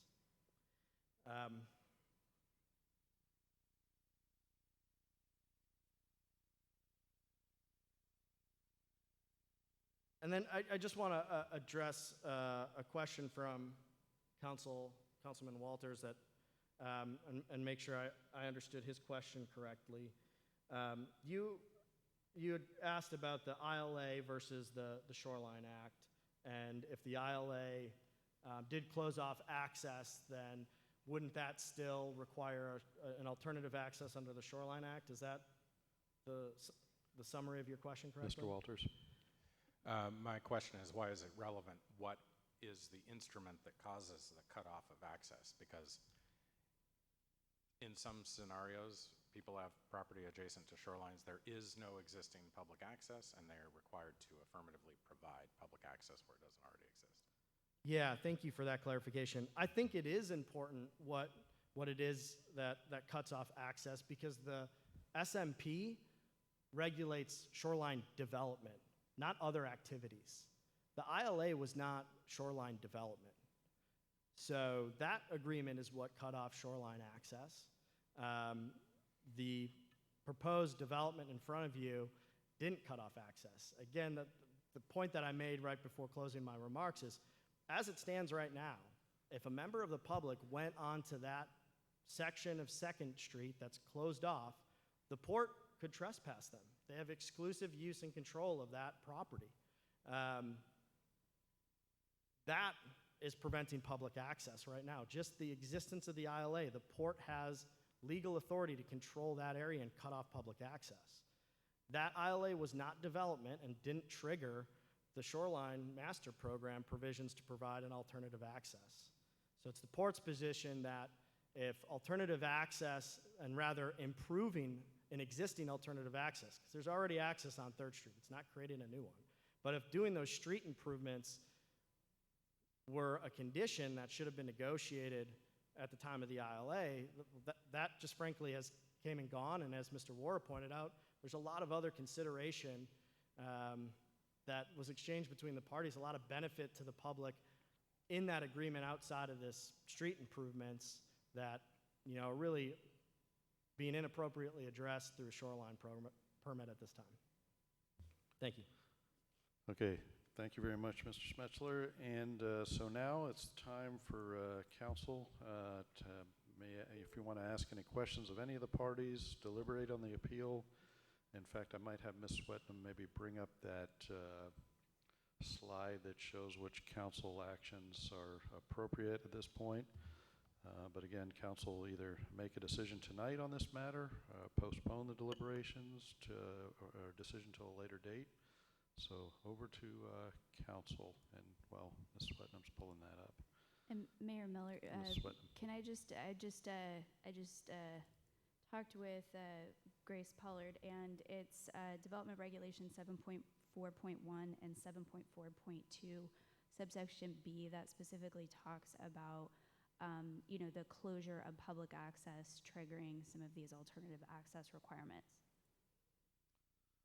Okay, council, ready for some questions or deliberations? Mr. McDougall. Looking at condition 1 that the Planning Commission, I guess, proposed, is that condition, is it actually stating that there should be wayfinding, I don't know, signage constructed or put up between, like, all the way out to commercial? Wondering if Ms. Pollard can come and address that specific question. Hello.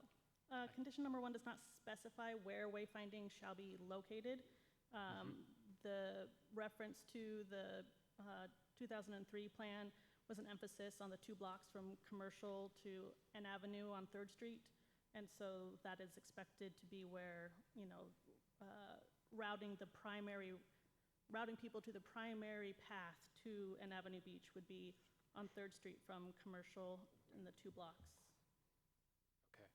And is there existing signage or wayfinding that the closure of 2nd Street, like that basically makes that existing wayfinding, erroneous that we know of? As far as I know, the parking area directly at N Avenue Beach has some signs, but there aren't wayfinding, I believe, anywhere Okay. to the beach.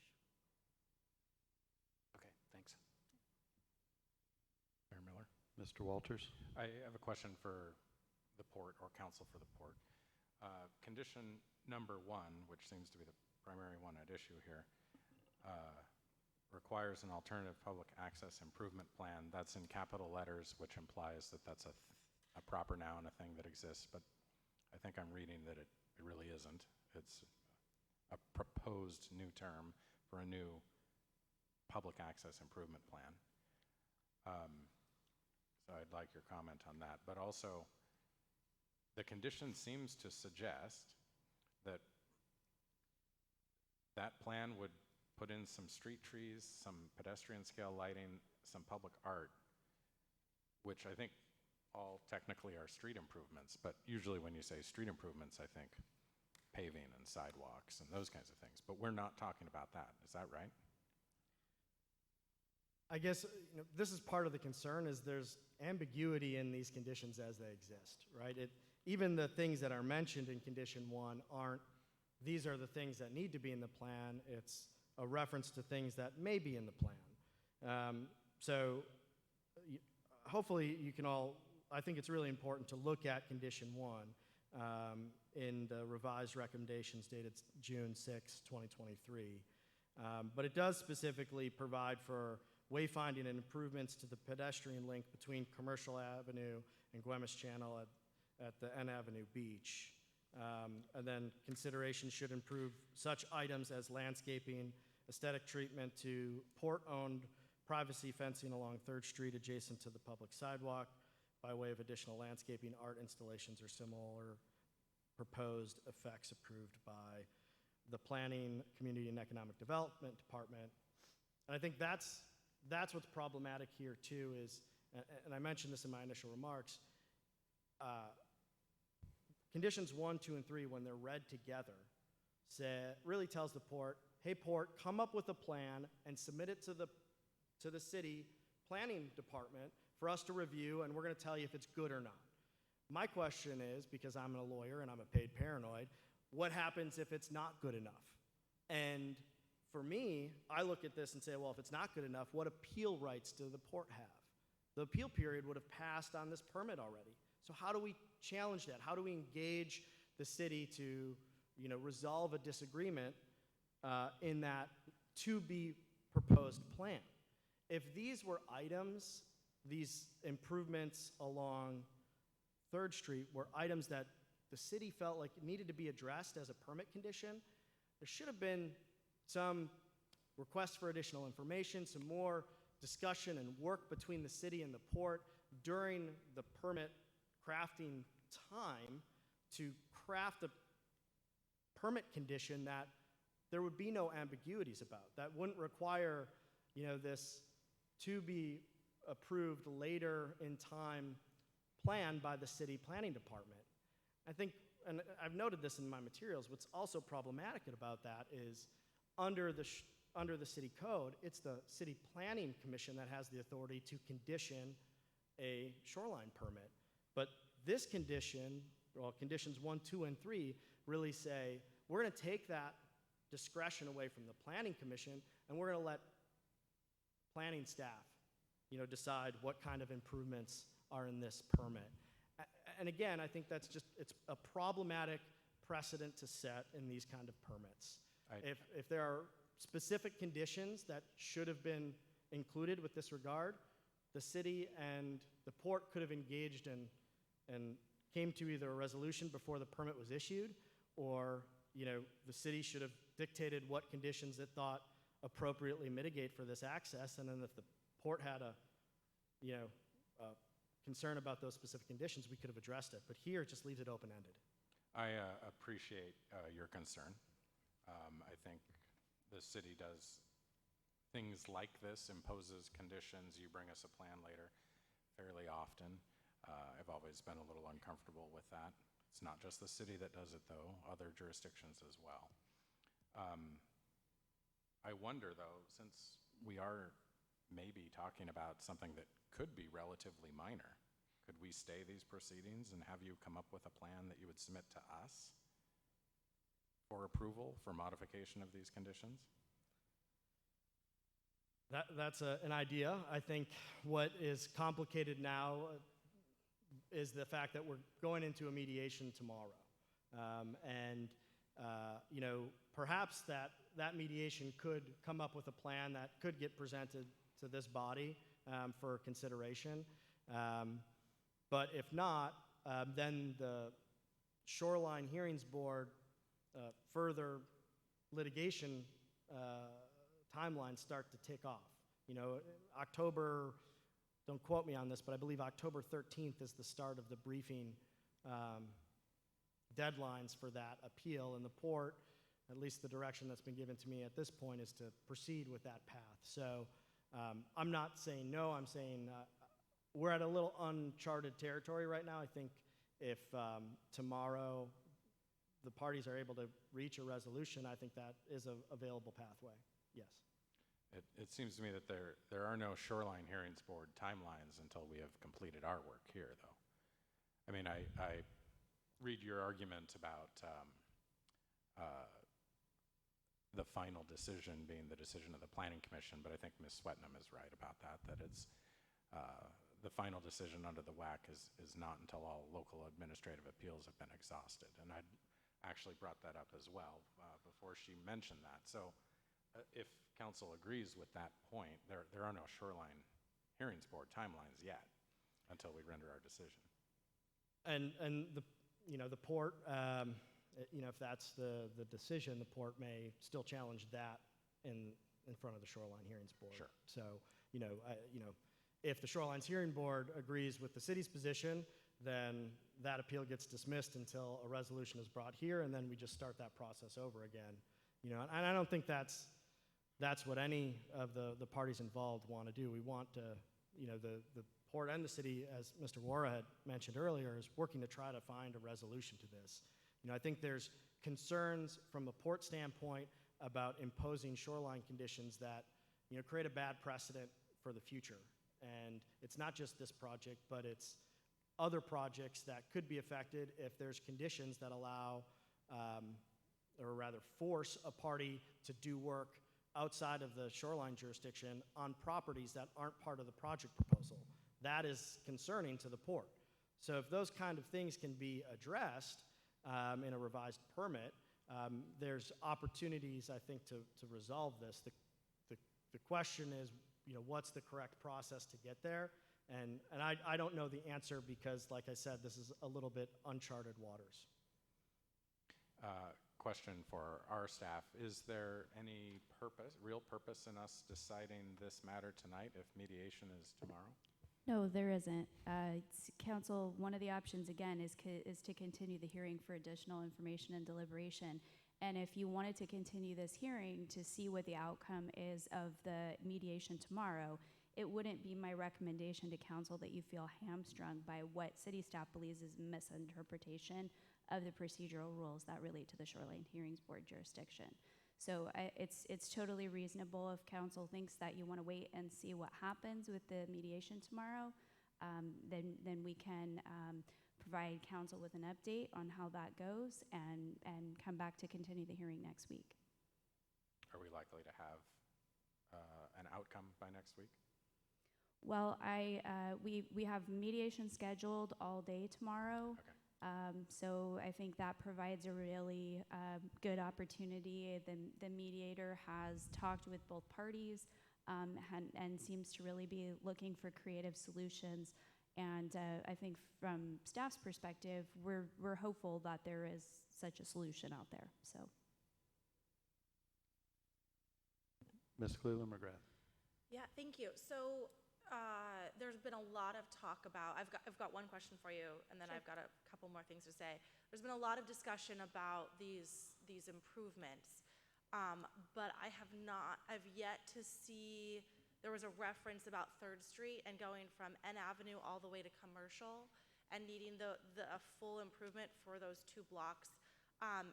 Is that accurate from a staff perspective from the city, or is that, I guess I have not seen an actual map that shows, has the scope of work, I guess, been of the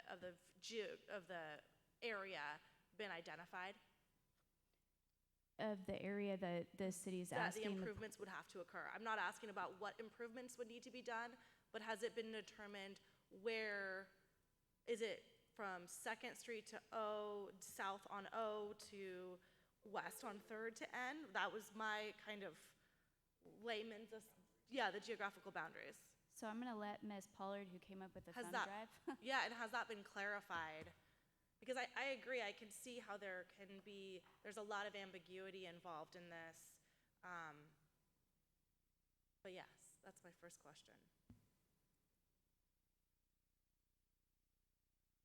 And I guess while you're bringing it up, I mean, let's be honest, these are older sidewalks. 3rd Street is across the street is Central Business District. We are in a very unique, beautiful place, which means our waterfront has port property that immediately abuts residential and Central Business District. And yes, there is probably more sensitivity to the wayfinding signs and landscaping and pedestrian access than if you were maybe at the Port of Seattle with a lot of buffer between where some of the loading and unloading happens and where we've got kids and families walking their dogs and enjoying the waterfront. So I think that we've got to be aware that, my sense is that the city was attempting to use a plan that already existed or reference the shoreline master plan and this accessibility plan that the port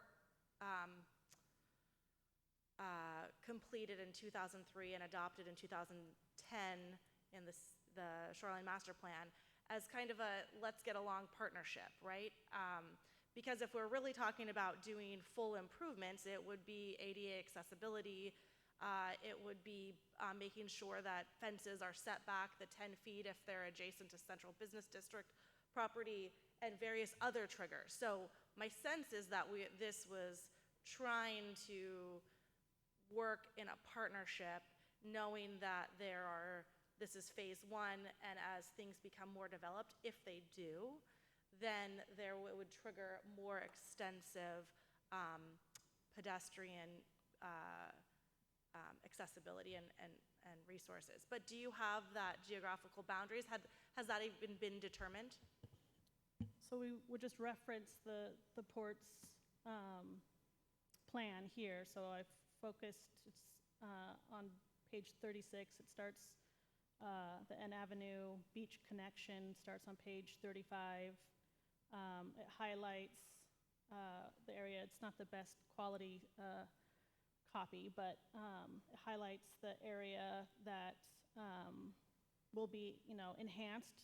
Clearly, the sidewalk already existed at the time. They're not creating a new pedestrian connection. They are proposing to enhance an existing one. And so it is this plan here that has outlined the area. So Commercial Avenue is on the right side of your page. Clearly 3rd Street runs lateral, and then the existing N Avenue Beach parking area and primary access is here. So that's just the north end of 3rd Street, it looks like, has improvements because that's adjacent to the property, the port property. No, so the block between Commercial Avenue and O Avenue are showing trees and likely what would be tree wells. They talk about a bulb out at the corner. They mention street pedestrian scale lighting. So in this plan, they go through some items of what they were proposing, And there's also flexibility in that built into the plan, but this is what we were referring to. This plan, it's a great plan. It's 20 years old. It's got a list of 7 different redevelopments with 20 specific actions, and there's 2 of them for N Avenue Beach Connection. And N Avenue Beach Connection gets triggered when we do a Curtis Wharf redevelopment. It doesn't say pave 2nd Street. It's a Curtis Wharf redevelopment. So the things that it's triggering, it's for a much larger, substantial development. That's what this is from 20 years ago. It estimates the cost of the entire plan, all 20 items, to be $430,000. In 2003 dollars, I did the math, it's about $717,000 in today's dollars for 20 items, and we're talking 2. So I think that this is nice. It's a great starting point. It talks about a lot of different things, but it's a little bit of a stretch to connect this document with paving 2nd Street.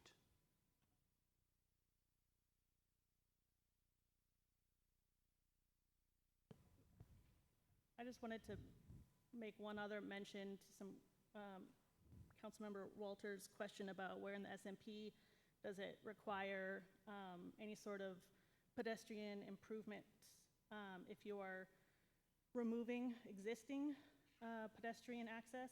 And so there are other sections in the SMP, 7.4.6 in the public access chapter that specifically talks about when, the existing off-site improvements are not feasible because of safety concerns, then providing off-site improvements is something that the SMP allows. And it's also specifically called out for properties, for port properties or publicly owned properties to provide that access. So it was staff's intent to divide up the conditions between 1 and 3 because we saw that the proposal would require enhancing a pedestrian access no matter what.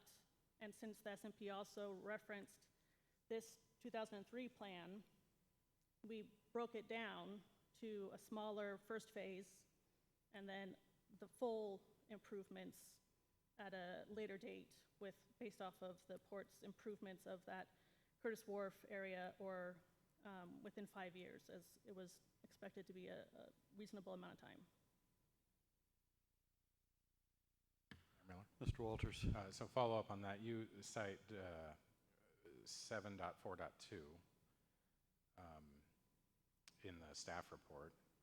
7.4.2 says that shoreline substantial developments shall provide public access when any of the following conditions are present, and the second condition is where a development or use is located on public land or is managed by a public entity.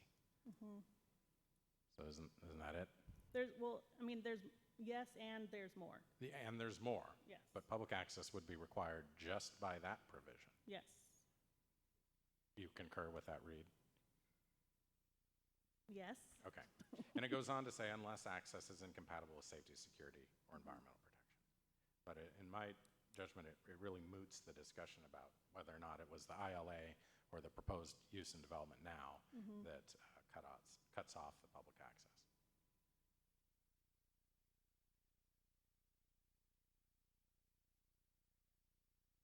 So, Sorry.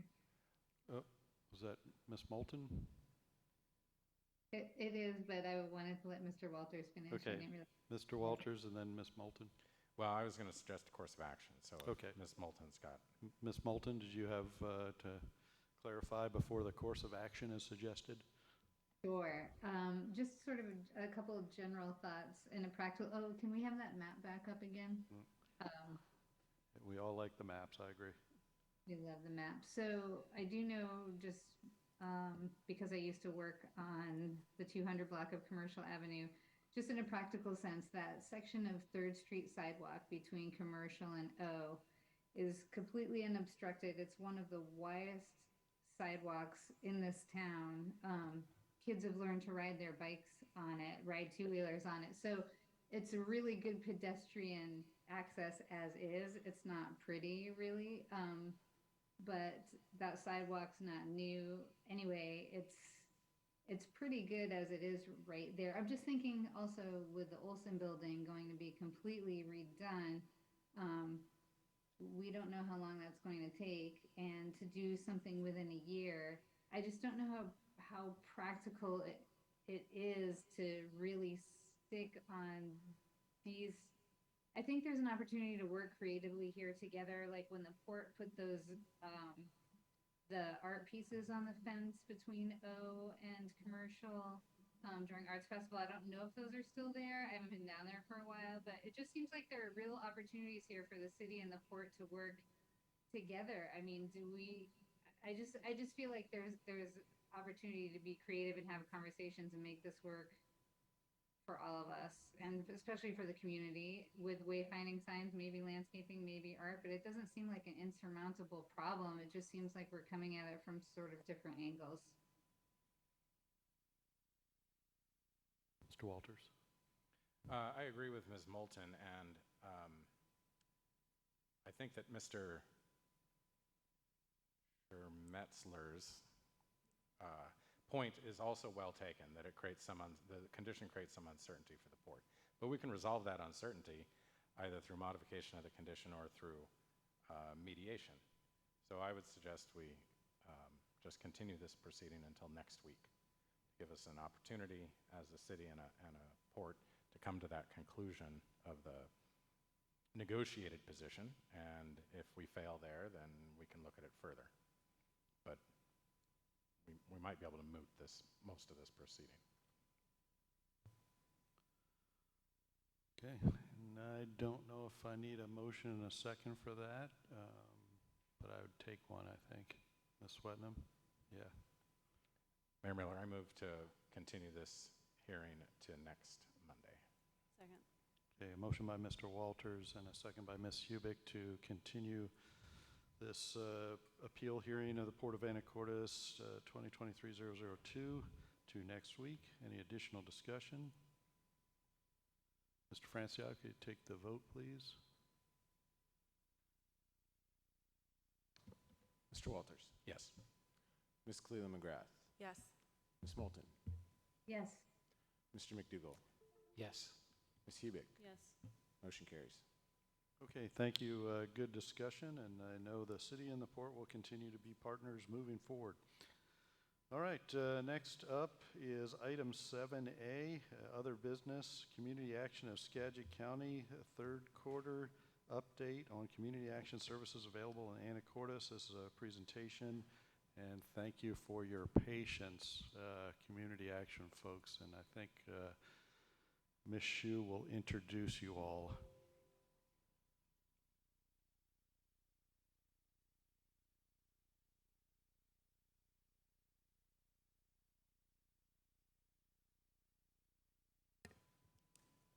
Ms. Moulton, I just want to confirm that you can see this on the screen. It seems like we have a little bit different process that we're using tonight. Oh, thank you. I can see you, Ms. Hsu. But you can't see the community action. Oh, there we go. Okay. There it is. Oh, wait, now it's back to blue, so nothing. Yeah, thank you for helping us get the technology correct.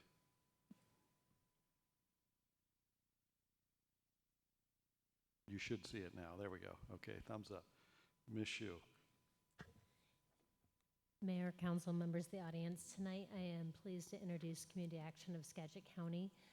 They will be providing a third quarter update on the different services that they're offering here in Anacortes.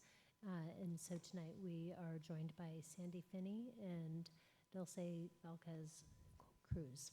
So thank you. All right. Welcome again.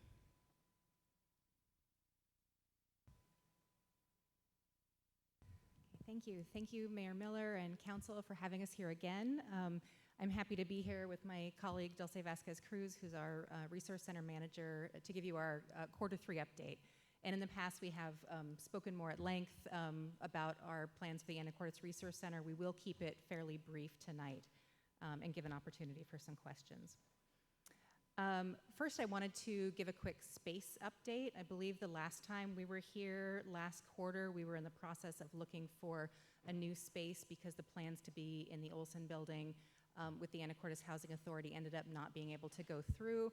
I'm really happy to report that we do have a space that we have secured. We signed a lease on it a little over a month ago at 819 Commercial Avenue in the same building as the Department of Licensing and the Chamber of Commerce, which is pretty exciting, and we're very happy to be up and running with that. At this point, what we're working on is we're working with our facilities and assets manager and our IT manager to make sure that we're getting internet set up and computers set up, phones done, things like that. Signage is in the works as well. And so our facilities and assets manager is talking with the property manager to make sure that that's all up and running. And of course, Dulce is in the process of working with Gina, who is our care specialist lead in Anacortes, to be planning for the transition into the new space and what those services will be. So just know that there's a lot of people on the back end that are doing a lot of work to make sure this happens. It's been slower than we had hoped, but we're moving forward and we're pretty excited about what is forthcoming. I've also had a great conversation with Jessica Kaiser at the Chamber of Commerce in order to start talking about connecting with local businesses as well, because we've got a great supported employment program that's really expanding, and we want to make sure that we can work with some local businesses to be able to provide opportunities for them, but also for local Anacortes residents who need some housing or some employment supports. I'm going to give a quick data update, and then I'm going to turn it over to Dulce to talk more about our services and upcoming plans as well as a success story.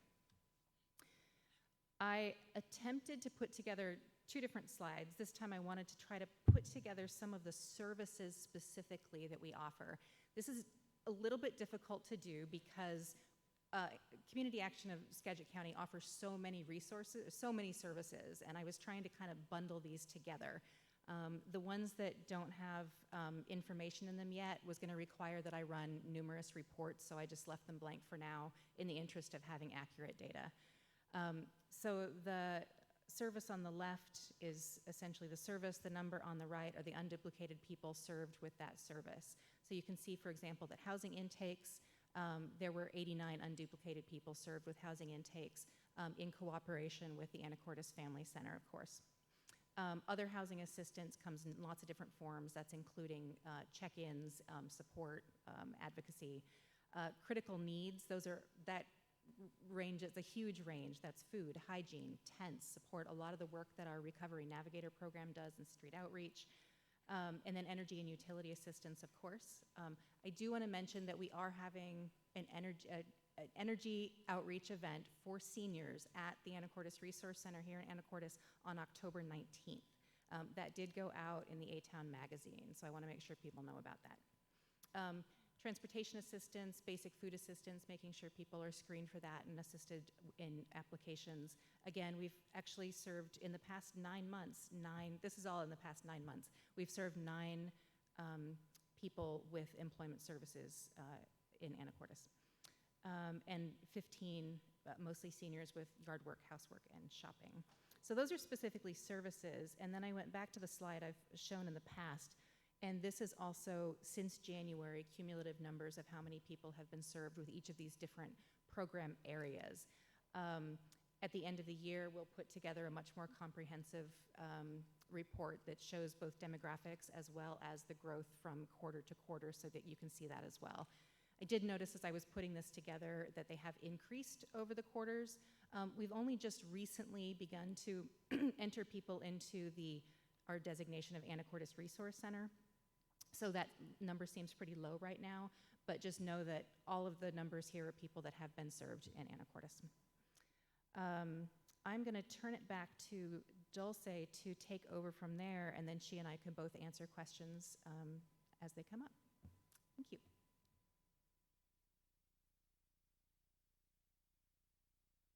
Hi, everyone. I'm going to step to the side. Thank you for having us.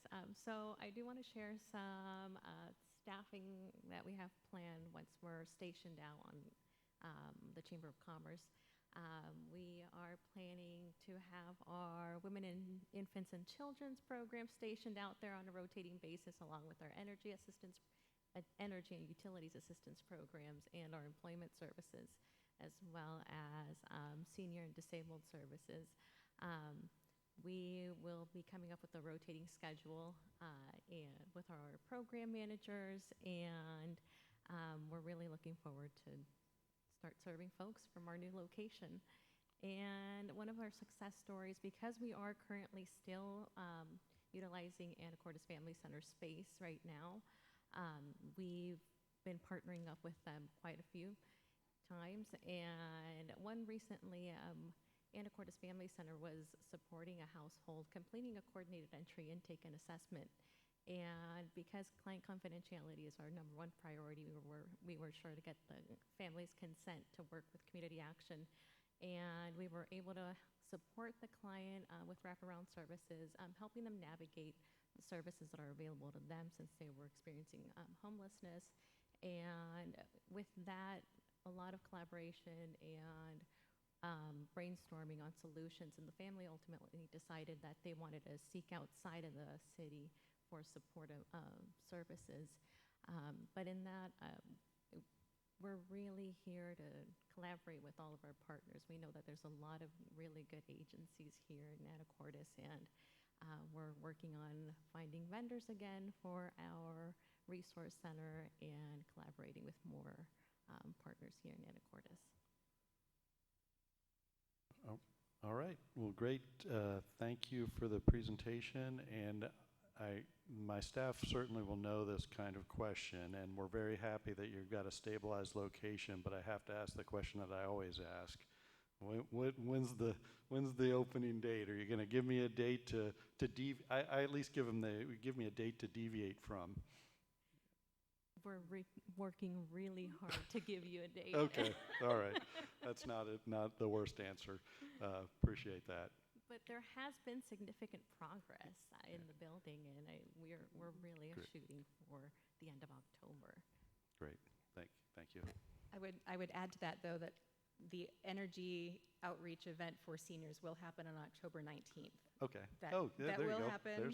All right. It may require some creativity, but will happen. Okay, and before I turn it over to council, it is an asterisk item. Any member of the public wish to comment on this? All right, council. Mayor Miller? Mrs. Moulton. Thank you too for the presentation. Could you go back to the slide with the list of services for a moment?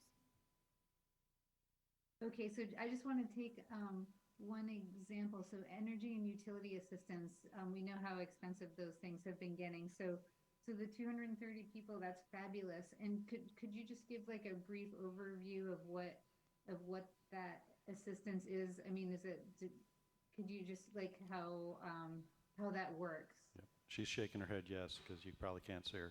So. Oh, sorry about that.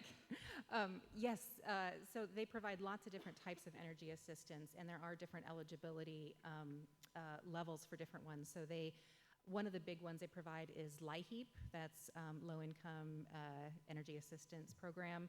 It's a federal program, so that's one of the big ones. Cascade Natural Gas, Puget Sound Energy, they do provide support with water, internet, firewood. I'm going to be missing something in there. Those are the big ones. I would also say that it's very important. People think that they're not able to get support if they're up to date on their bills, but just like are worried about affording the next one. That's not the case. Even if you're completely 100% up to date on even if you're not in arrears, people should still apply for assistance if they need that, if they think they might be eligible.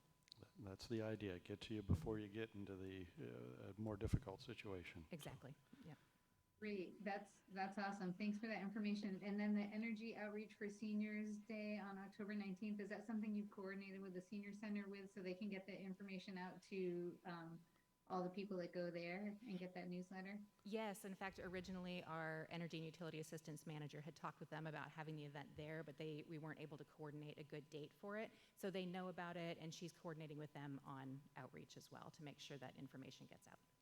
Yep. Great, this is so timely. Thanks so much. Mayor Miller. Ms. Hubick.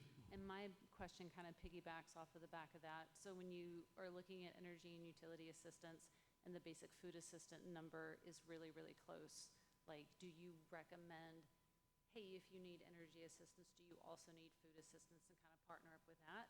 And then second part to the question, because your guidance is more focused on connecting them with the services, do you do follow-up check-ins every 3 months, 6 months? Do you have an idea of how long people are on this food assistance or energy assistance, or is this just like a number of people served kind of thing?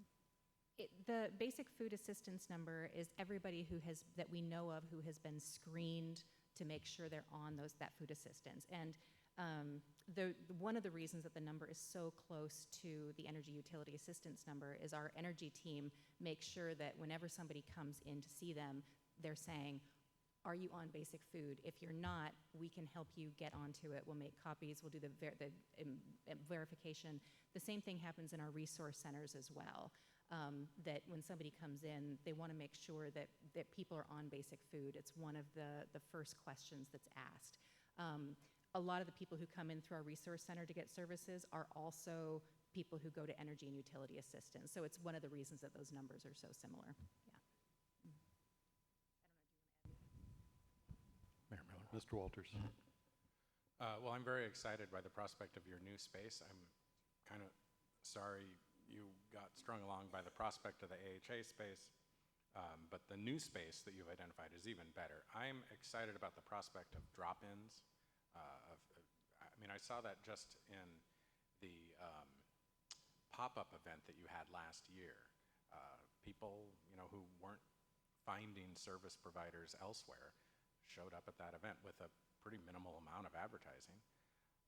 And so I'm pretty hopeful that your new space will facilitate that, given that it's downtown. I also just am a strong believer we need multiple approaches. We need more minds on the problem. I've appreciated your participation, Sandy, in our Housing Affordability and Community Services Committee meetings. We need organizations that are able to fill in some of the gaps in the services that other organizations are providing, especially your work with seniors, with housework and shopping. I'm not really aware of any other major organization that's doing that. It makes a huge difference in the lives of seniors, especially those that are homebound, which is maybe a larger number than you might think because you don't see them.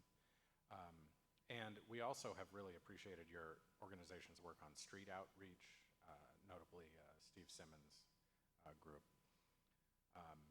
So keep up the good work. Thank you. Thank you. All right. Anything else? All right. Thank you very much. Appreciate you all coming out. Next up, 7B, utility pole attachment, make ready work for Section B of the EDA expansion aerial construction area of the City Fiber project. And I thought I was reading that a long time for you to have time to sit up in there, Miss Shu. And I just wanted to add, while community action is still that's here, right. You can wrap up. that on this morning I signed the paperwork that their internet is up and running in the new building, so they are on Access Anacortes Fiber internet. All right.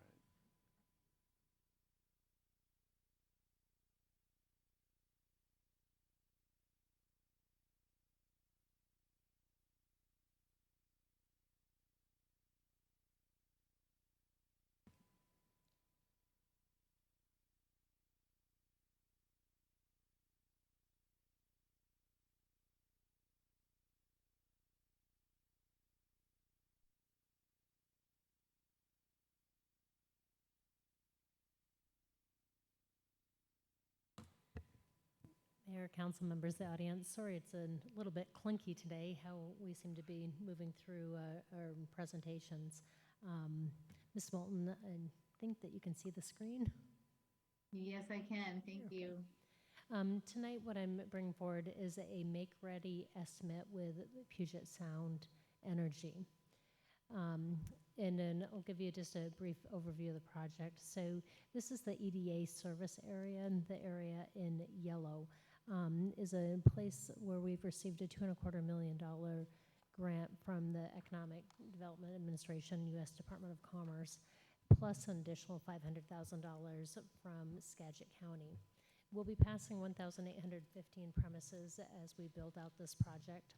The materials are currently under contract and are arriving on a daily basis. The construction intent to bid package is currently being reviewed by the city's contracting department or division. And we are hoping for either late 2023 to first quarter 2024 for that construction to begin, with installations actually beginning in late 2024. In 2019, we entered into a pole attach agreement with PSE, and part of the definitions of the requirements of that is when we do pole attachment, that we have some responsibilities to make that pole ready to be able to accommodate the fiber attachment on that. So in the EDA expansion area, we have 8 different areas that we've identified that have some aerial sections. And these go back to some old titles that we were utilizing when we were initially looking at the plan. But this past week, we received a pole attachment. You can see that we have the 8 different areas, and that we have 3 areas that we are waiting to hear the costs associated with those pole attachments. But tonight what we're talking about is section B, which is this area right here, in which we are attaching to 33 different poles. And the make-ready cost associated with that came back at $230,000. So given the costs associated with that, we wanted to bring that to council and ask for council to authorize the mayor to enter in to an agreement for that work to occur. We do have 2 other areas that we are waiting to hear back from. And I'm sorry, three different areas. And so there's a total of 77 polls that we're waiting to hear back from PSE. We did hear after the fact last week in section C, and so I was very pleased to see the low number of $1,375 for that section. But it is a bit of an unknown. But tonight we're only bringing forward section B. So we did look at, well, what would be the cost if we decide to rework the plans to move these to underground installations as opposed to doing the work aerially. And really given the intricacy of working with the federal government on this grant, we think that could cause a delay in the project for up to a year. There'd be new engineering costs associated with it, and plus we'd have to go out for another request for proposal for the engineering. Because of that, we've basically drawn a line in the sand and made a recommendation that we move forward with the plan as it is designed now. But it did want you to know that we had looked at, are there other alternatives? So tonight, staff is seeking city council approval to complete this work. The cost estimate for this section B is $230,000, $230 and $113.73. And I'd be happy to answer any questions. Yeah, so I think we all know this is a tough pill to swallow, especially when we don't know the shape of the rest of the pills in there. If you're trying to do some sort of ratio calculation based on this, sorry, we don't have that yet. With one poll at $1,300 and 6 polls at $230,000, but we think it's the right thing to do at this point in the project. And these sections aren't to be confused with the 4 sections that we've come up as far as the EDA area, as far as service. But okay, with that, council questions. Mayor Miller. Mr. Walters. We need to provide notice to PSE by October 20th for this contract. I read that hopefully right in the cover memo. Yep. When do we expect to hear on these other sections on your map? We've had these requests in for quite some time, and so it's just as they get back to us, and we're kind of in a holding pattern waiting for them. Once we sign this agreement, they will then work with their contractor to get the work done. So it's dependent on as they get it scheduled. Is there any chance that we could hear from them sooner? I mean, I would also like to know what the total cost of the make-ready work is, maybe before we authorize the most expensive segment. It really, I wish I could give you a definitive answer for when that information will be available. We've been working to make a request and have these pole attachments reviewed for years. Years? Okay. Have we reached out to our PSC government relations reps? And we certainly can. The pole attachment agreement is a standard process then where we have an agreement, but it's not only the city of Anacortes, it's anytime that they're trying to evaluate, what the loads are on the poles, if they need to be completely replaced, do other things need to be moved on the poles to make room for the distance from the ground that needs to be in place. And are there other aerial possibilities, other poles, Ziply poles? We've not found that to be an effective approach for us to move forward with.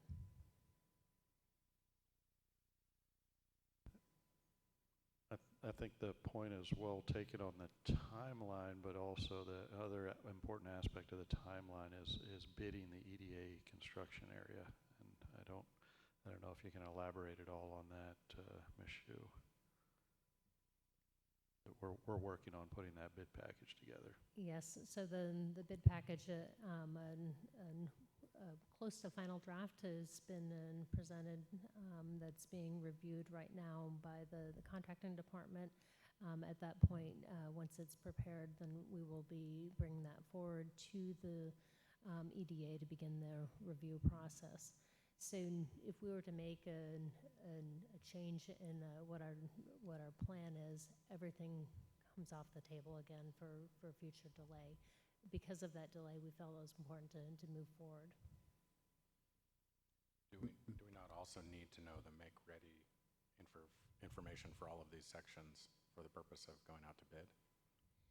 The work would be done independently of the construction package. So no, I think that we can, there is a calculated risk there, but I think that the thought process is that we can put that bid package out because there will be other work that can be done.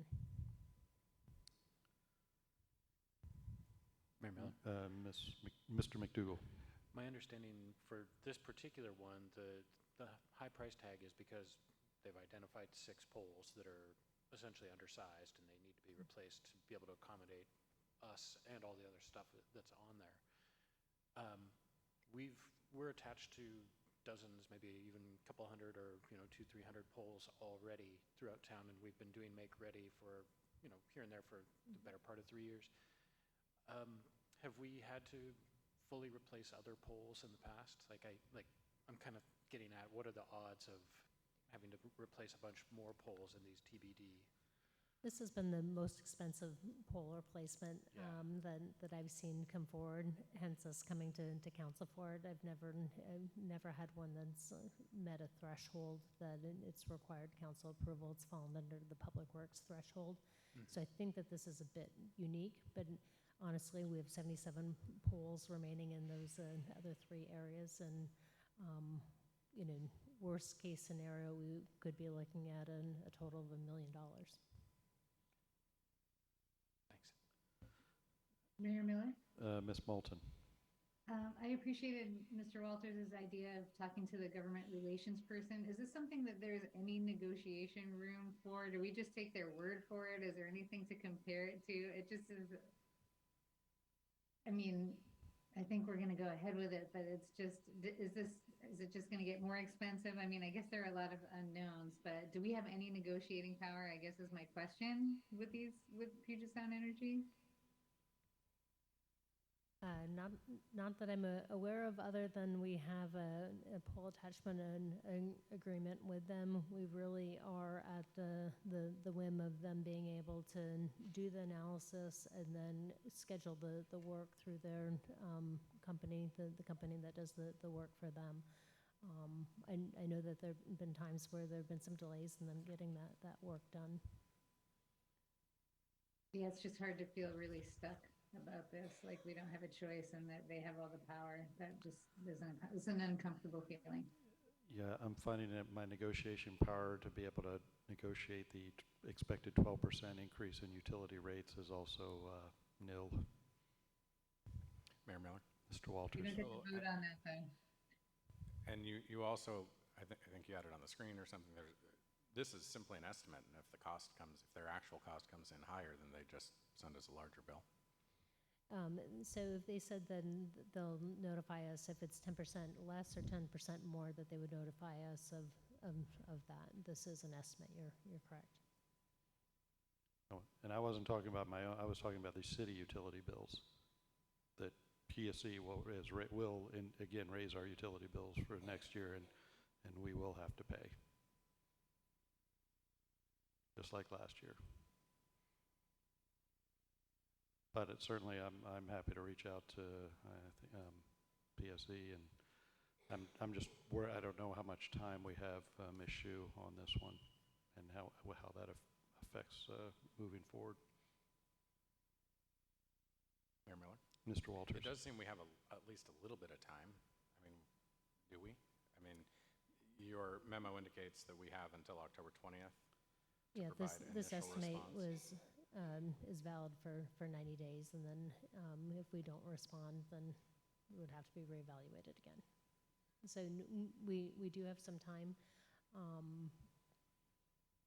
We're looking at when we do put the package out for construction bid, it needs to be out for 30 days, and there'll be some time involved with that. I would love to have as much of this finalized as possible, because of the impact that could have on the contractor. Then thinking about if they need to do any subcontracts for aerial work. It's not always the same company that does the trenching work and does the aerial work. So I also wonder if worst case scenario, they came back and they said several of these other areas are going to cost a whole bunch of money, and so the total bill, which is more or less an unexpected bill, is in excess of $1 million. Is there an alternative where we're able to underground for cheaper than that? So as we looked at the area, I mean, traditionally aerial is less expensive than underground. We spent about a year and a half going through the process of identifying to the EDA that all of the areas where we were going to be building this infrastructure either occurred in the city's right-of-way or an area where we had easements in place. My concern is with the redesign that would cause a kind of reanalysis of that. It would cost an additional amount for the design work. That all has to be signed off by a PE. Then we would need to do a new materials bid for additional materials, wait for those to come in before the contractor, the contract could go out for bid for the construction. I take your point on all of that, but I guess my question is, setting that aside, wouldn't it I don't know the answer, so I don't want to prejudge it, but would it be less expensive to do aerial even at a cost of $1 million or more versus underground, if you could avoid all those other real costs that you just identified? Oftentimes what we'll look at is the cost per premise pass, by the total cost of the project. At this point, I don't know what the total cost of the project is going to be. That's difficult. That's difficult for all of us.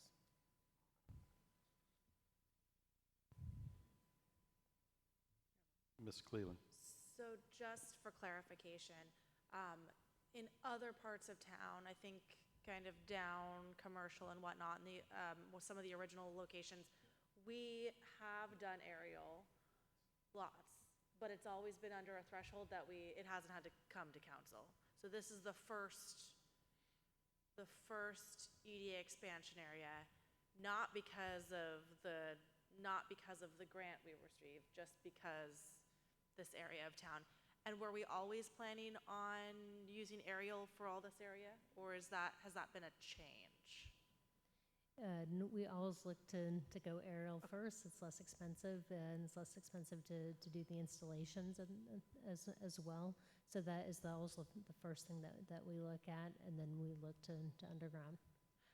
I guess I'm a little I'm curious as to why, out of the 33 pole count and 6 needing to be made ready or requiring to be made ready, I mean, why is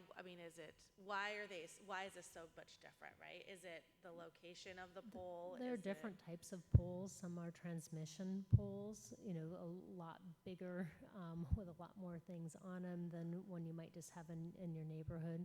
I mean, this is I can't quite zoom in here. Oops, sorry. But is this section here and section B? Yep.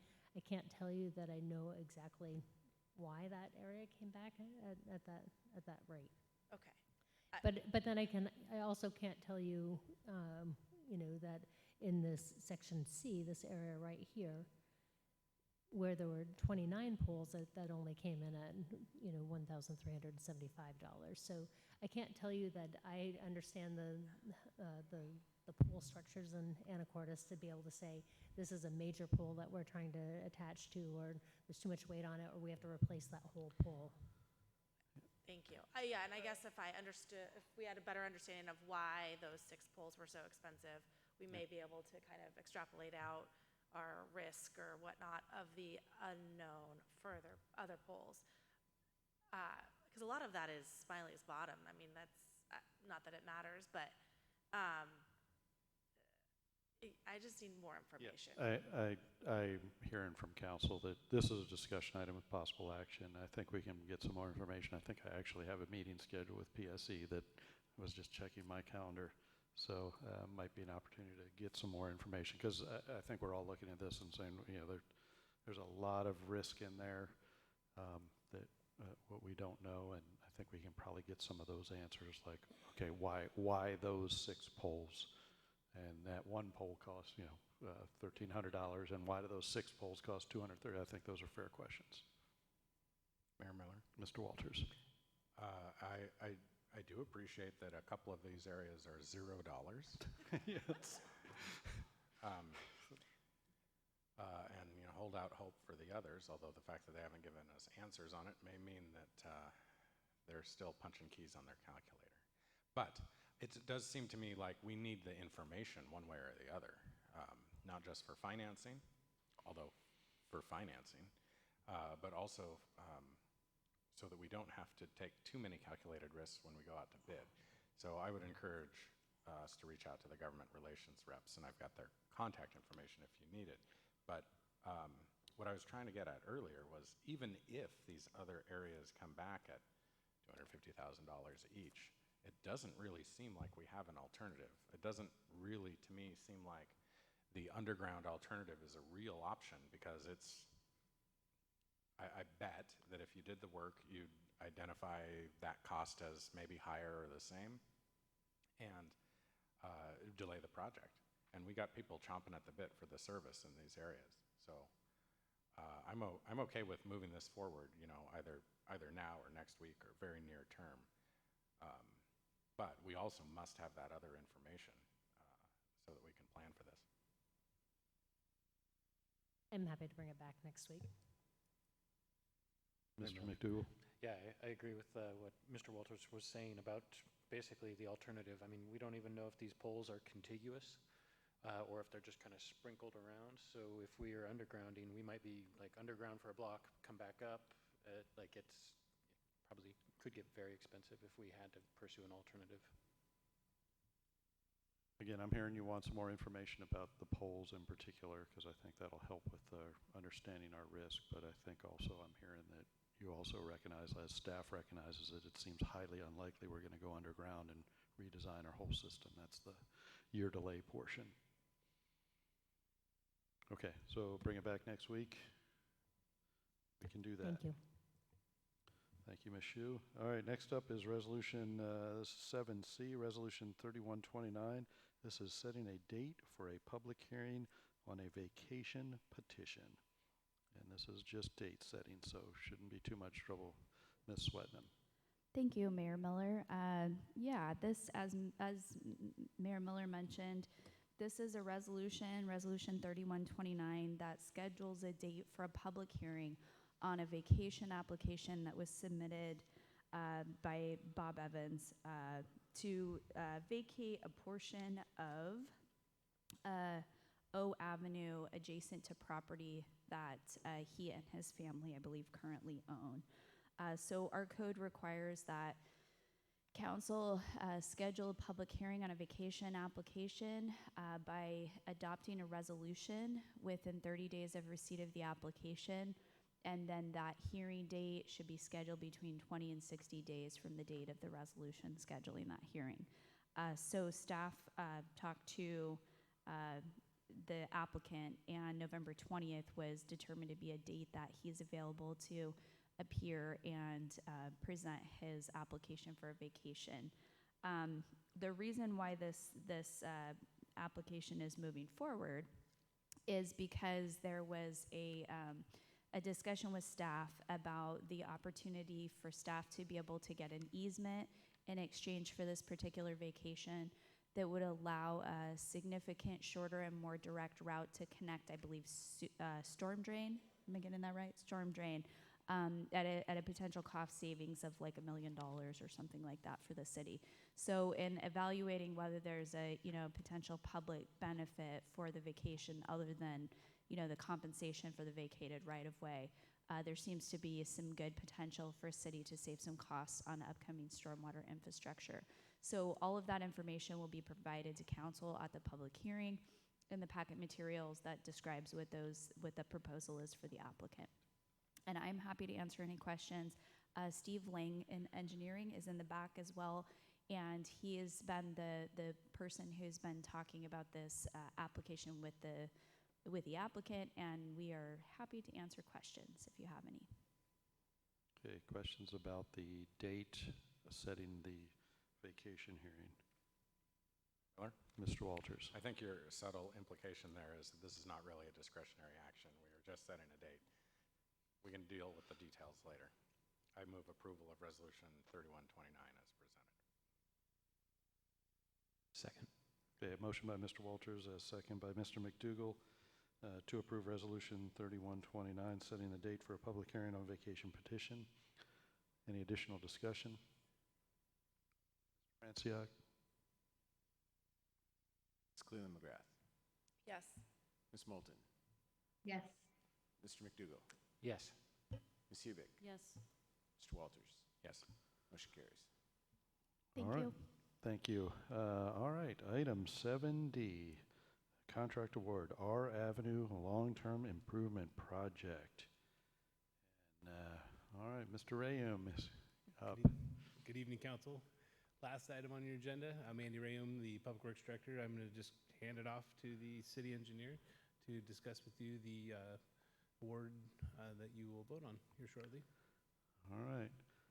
All right, Mr. Holman, come on up. Thank you, Mr. Rayum.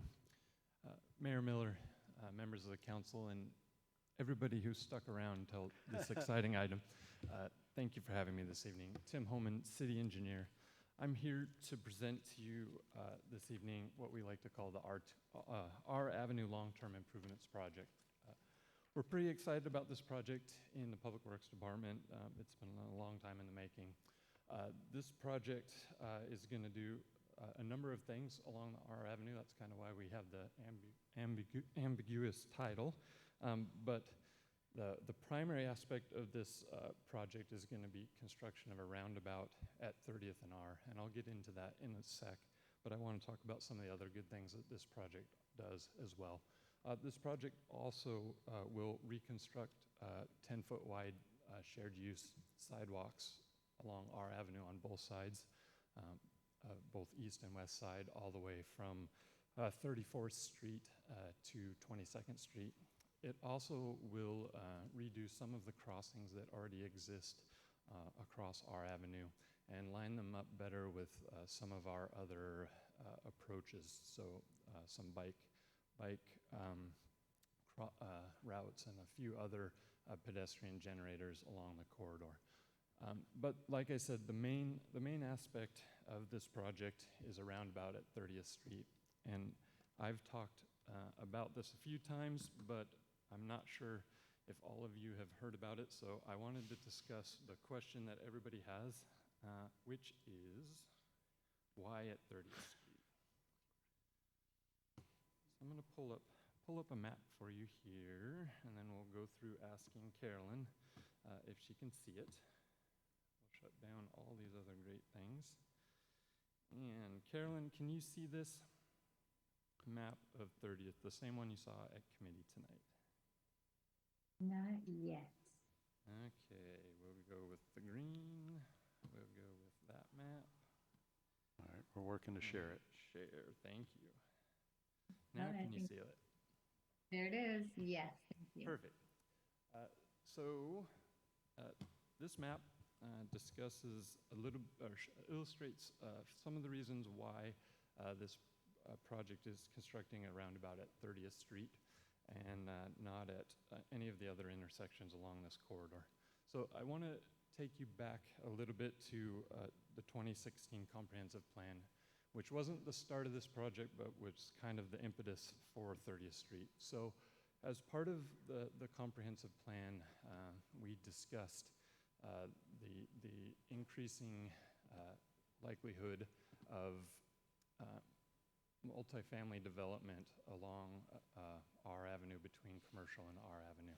So that area is scaled for a lot of higher density in the comprehensive plan. So part of that comprehensive planning process is to look at the traffic impacts to that. So as we have designated this as an area of growth, we ran the traffic model, and if you look up here in the corner, you'll see that before the project, during that planning period of the comprehensive plan, 3 intersections along R Avenue were predicted to reach a failing grade. So a failing grade in Anacortes, as defined by the comp plan, is anything less than a C. So one of them, 34th Street, reaches a D. 28th and 30th reach an E, which in traffic engineering is definitely a failure. This project looks to fix those 3 intersections, but we look to do it instead with 3 projects with just 1 project. So the primary reason that those intersections along this corridor fail is due to left turns. So the left turn movement and all the traffic along R Avenue results in delays on those side streets, and the best way to eliminate them will be to eliminate those left turns. The best way to eliminate left turns is to build a roundabout. So that's what we have proposed here. The reason we've done it at 30th Street, we looked at 28th Street, we looked at 30th, looked at 32nd, looked at 34th. I mainly want to address, 28th Street and 30th are pretty much a wash, not 100%. 34th has some issues with the impact from the light at the SR20. 28th has some access for the area, let's say, south of where the old bowling alley used to be. 32nd Street is a T intersection, so it doesn't provide access to the neighborhood to the east of R Avenue. It only provides access to the west. So 30th kind of has that sweet spot of providing access from 30th for 30th, allowing for the shutdown of the left turns and providing access to both sets of neighborhoods for people to get there. One of the things when I came up on board on this project that I was concerned about was about the left turns from 32nd Street. So as part of this project, we've identified that we need to keep the left turn from northbound R Avenue to westbound 32nd. That's obviously a secondary route to many neighborhoods, or a primary route to many neighborhoods, secondary route to the ferry. This project is not a safety project like we bring to you a lot of times, although there's safety aspects to this project. This project's a capacity project as identified by these level of services. We don't see a whole lot of accidents at 32nd Street. So we didn't see the need to cut off that very important left turn. But we did want to cut off the left turn from 32nd Street eastbound to R Avenue northbound. And so we,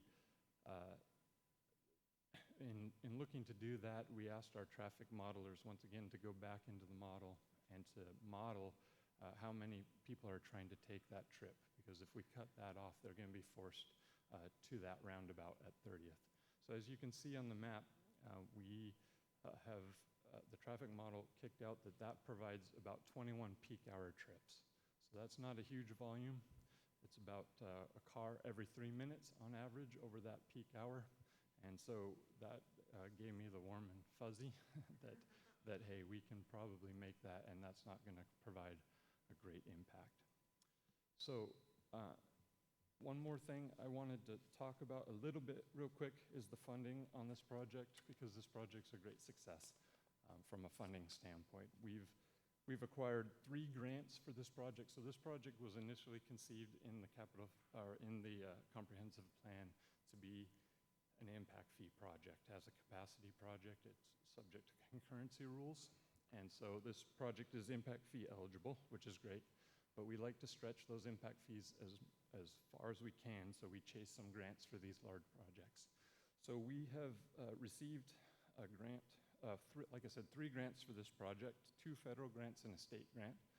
We received a federal grant from the National Highway Freight Program for about $3.5 million. We received a match for that from state money from the TIB for about $550,000. And then we also had a grant from SCOG for federal funds from the Surface Transportation Program in the amount of $859,000. So all total, to reach the budget number that you see of roughly $5 million, the city would only have a match of $134,000 of, once again, impact fees that have been already paid by developers. So this is really a big win from the financial standpoint on this project, and staff worked really hard to acquire those grants. So that's about all I have for you tonight. I don't know if there's any questions. Questions for Mr. Holman? We'll point out we're certainly within 10% of engineering estimate, if not a little less than that. So that's exactly right. With eight bids. All right. And I would say that we're feeling really good about being within 10% because construction costs are very uncertain at the moment, so we're pretty happy with how the bids came in. Questions? Mayor. Mr. Walters and then Ms. Moulton. I appreciate that the engineering department, the efforts from Mr. Holman and others, and our former public works director in putting together the funding, figuring out how to address these problems on our avenue. I think that there are a lot of good things about this project. I don't like the location of the roundabout. I think the roundabout makes sense at 32nd, not at 30th. And I won't be voting for it for that reason. My concern really is about introduction of traffic through the neighborhood. And Mr. Holman has tried to mitigate that concern, and thank you for pointing this out, by identifying that there are only 21 peak hour trips projected through the 30th Q Avenue, 32nd weave there. That's good.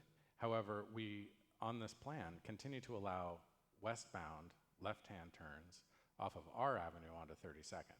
Mr. Holman has indicated that we don't really have a safety problem with cars turning left across 2 lanes of traffic that are headed southbound on our avenue. But if we did have a safety problem, the logical expectation there is that we would close those left turn lanes, make people go to the roundabout, and then move them through the weave on 30th Q and then to 32nd. And that I find very undesirable. We don't have those numbers, and I asked about that, but I expect that that is a much greater number of vehicles, much greater number of trips, and trips that would be traveling through a residential neighborhood. I take it, you know, that at 30th, the 4-legged roundabout would have access to the neighborhood to the east. But that's kind of a stretched definition of the traditional English definition of neighborhood, because nobody lives in that area. People live down to the south more. People live on their boats in the marina, but I mean, that is not a residential neighborhood directly to the east of the proposed roundabout at 30th and R. So I think a much better solution to this problem would have been still putting the roundabout at 32nd rather than at 30th. I also understand we probably wouldn't have gotten the money for this project if we positioned the roundabout at 32nd and 30th. But when I talk to my constituents, especially when we talk about roundabouts, they always say we should not be pursuing these projects simply because we can get the money, but because they make sense. And certainly we have, I'm not an opponent of roundabouts at all, and I think that we are largely converting everybody else to the wisdom of roundabouts. But they do have some trade-offs, and they need to be in the right spot. 32nd, 22nd, 12th Street, we've got these major collectors spread out with 10 streets between them. It makes sense to me to continue that pattern rather than do this project. All right. Oh, yeah, Mr. Holman, please. I just want to remind the council, although, yes, there is a large amount of industrial area directly adjacent to 30th Street. When I referred to the neighborhood, that neighborhood lying to the east of our avenue extends all the way to the Samish RV Park and beyond, because when the state closed off the crossing at the end of Fidalgo Bay Road, all those people now have to come to town in order to get back on the highway. So, yep, I was the same way on the 30th versus 32nd, but I think I'm convinced, and I know many constituents aren't convinced, but 30th for me is the right place. But I don't get to vote, so council, any other questions?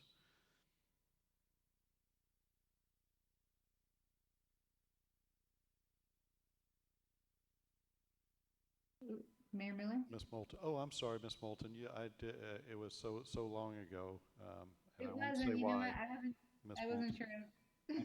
I think you were Yeah, next. no, that's okay. I'm thinking very hard, and I'm looking at Q Avenue and how that has been for years a really good and safe bike route for people in order to, you know, go north to south and avoid commercial and avoid R.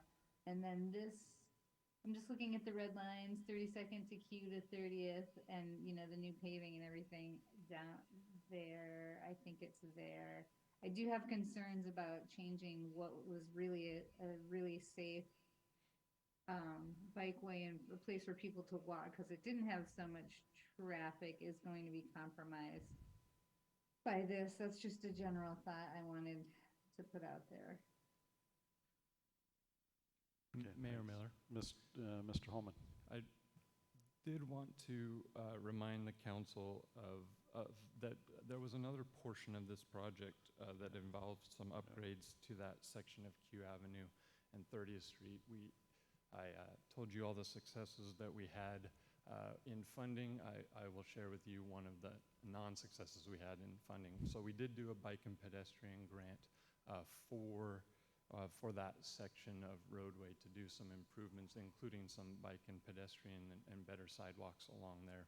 And we were unsuccessful in that grant, this grant cycle, but we do intend to continue pursuing those improvements. Mayor Miller? Mr. McDougall? Thank you, Mr. Holman. The traffic study you did, I think you mentioned it's also based upon projected like high density, I guess, residential in the areas that are like kind of open right now between 28th and 22nd. So, and you said it was basically a wash even with that high density between 30th and 28th? That's correct. Thank Okay. you, Mr. McDougall, for clarifying that. Yes, I asked our traffic consultant to run the projected numbers, which were 20 years from 2016, so that'd be 2036 numbers. So we've got a whole bunch of residential units in there, and we'll just, folks will know to go to 30th and then hit the roundabout and away they go. Okay. Thank you. Questions? I think, were you gonna, I'm trying to move, Yeah, no, along. I appreciate that. Help me out to not Sure. just have Thank one. you. Ms. Cleveland McGrath. Thank you.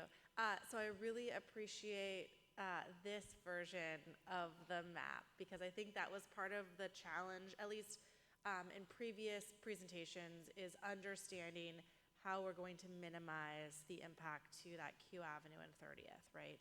And that 21 at peak hour trips didn't seem realistic until you really start to think about how you drive, and that only when you're coming westbound on 32nd and wanting to go northbound onto R is when you will utilize it. Now, does that mean people aren't going to go southbound, east and southbound? Of course they are, but I don't think that 32nd works because when, if you're riding your bicycle, you come down 34th because it's a little safer and you can get to the Fidalgo Bay, or you can get to the trail through that way.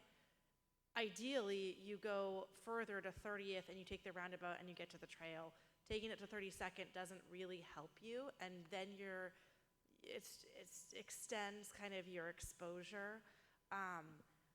And I do think the other big component is the fact that we've got that RV park and other industrial larger vehicles that are currently kind of going to 34th and making a really unsafe turn south, or a left-hand turn onto the southbound. And so, I mean, is it perfect? No, not for right now, but I think we've seen a lot of changes that were painful for the first few years, and then as development caught up with it, it ends up making sense. Now, I will say I really hope that we are able to get those improvements done, the pedestrian and bicycle improvements done as soon as possible.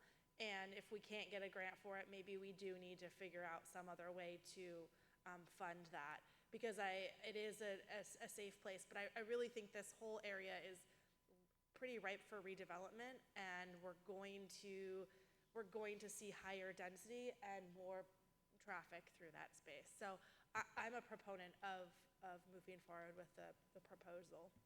Mr. Walters. With respect to the residential development and then the Fidalgo Bay RV Park, all on Fidalgo Bay Road, it seems to me that those trips are going to come down Fidalgo Bay Road, or going to come north on Fidalgo Bay Road, turn left on 34th Street, and then, or turn right on 34th Street, and then they would go into a roundabout at 32nd to get back going south and get on Highway 20. In this scenario, they'll go all the way down to 30th, make a U-turn through the roundabout to get back going south, and then to get on Highway 20. I think it's probably less likely that they will access the roundabout by way of 30th Street. So in either scenario, they most likely, I think, use the right turn at 34th, and they have to go further with a roundabout at 30th rather than 32nd. So it still doesn't make sense to me. I do think that the lesson here is that we should provide instruction to Public Works early on and have input early on in these designs, and not be afraid to clearly articulate what we want, because it would be a problem for the city to not approve this project at this point. It would jeopardize our ability to get other grant funds in the future. and it wouldn't be a good outcome for us.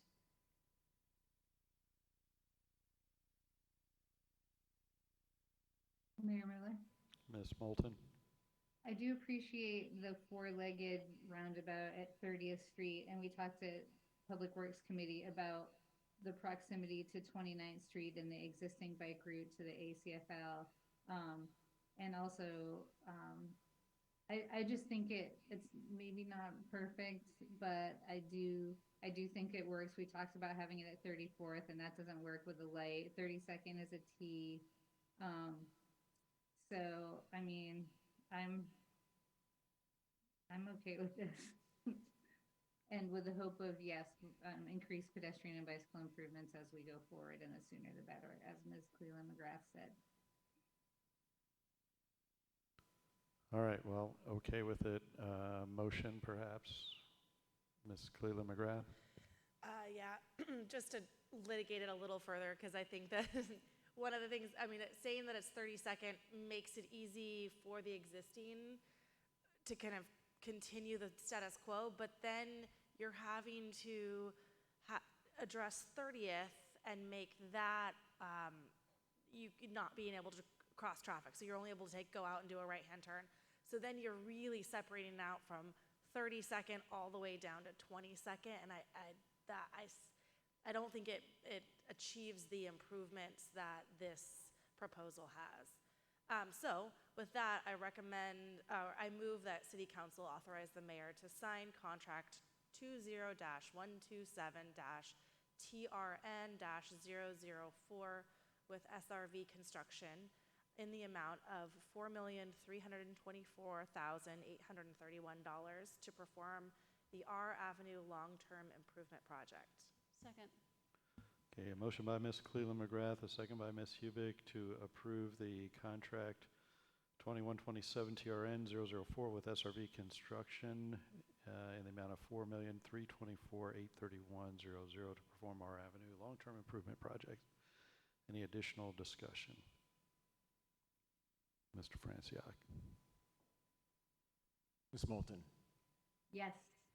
Mr. McDougall? Yes. Ms. Hubick? Yes. Mr. Walters? No. Ms. Cleland McGrath? Yes. Motion carries. Thank Okay. you. Thank you. Good discussion, and thanks for all the work there. All right, item 8 is adjournment. No items before the City Council. I will adjourn the council meeting. Thank you. Good night.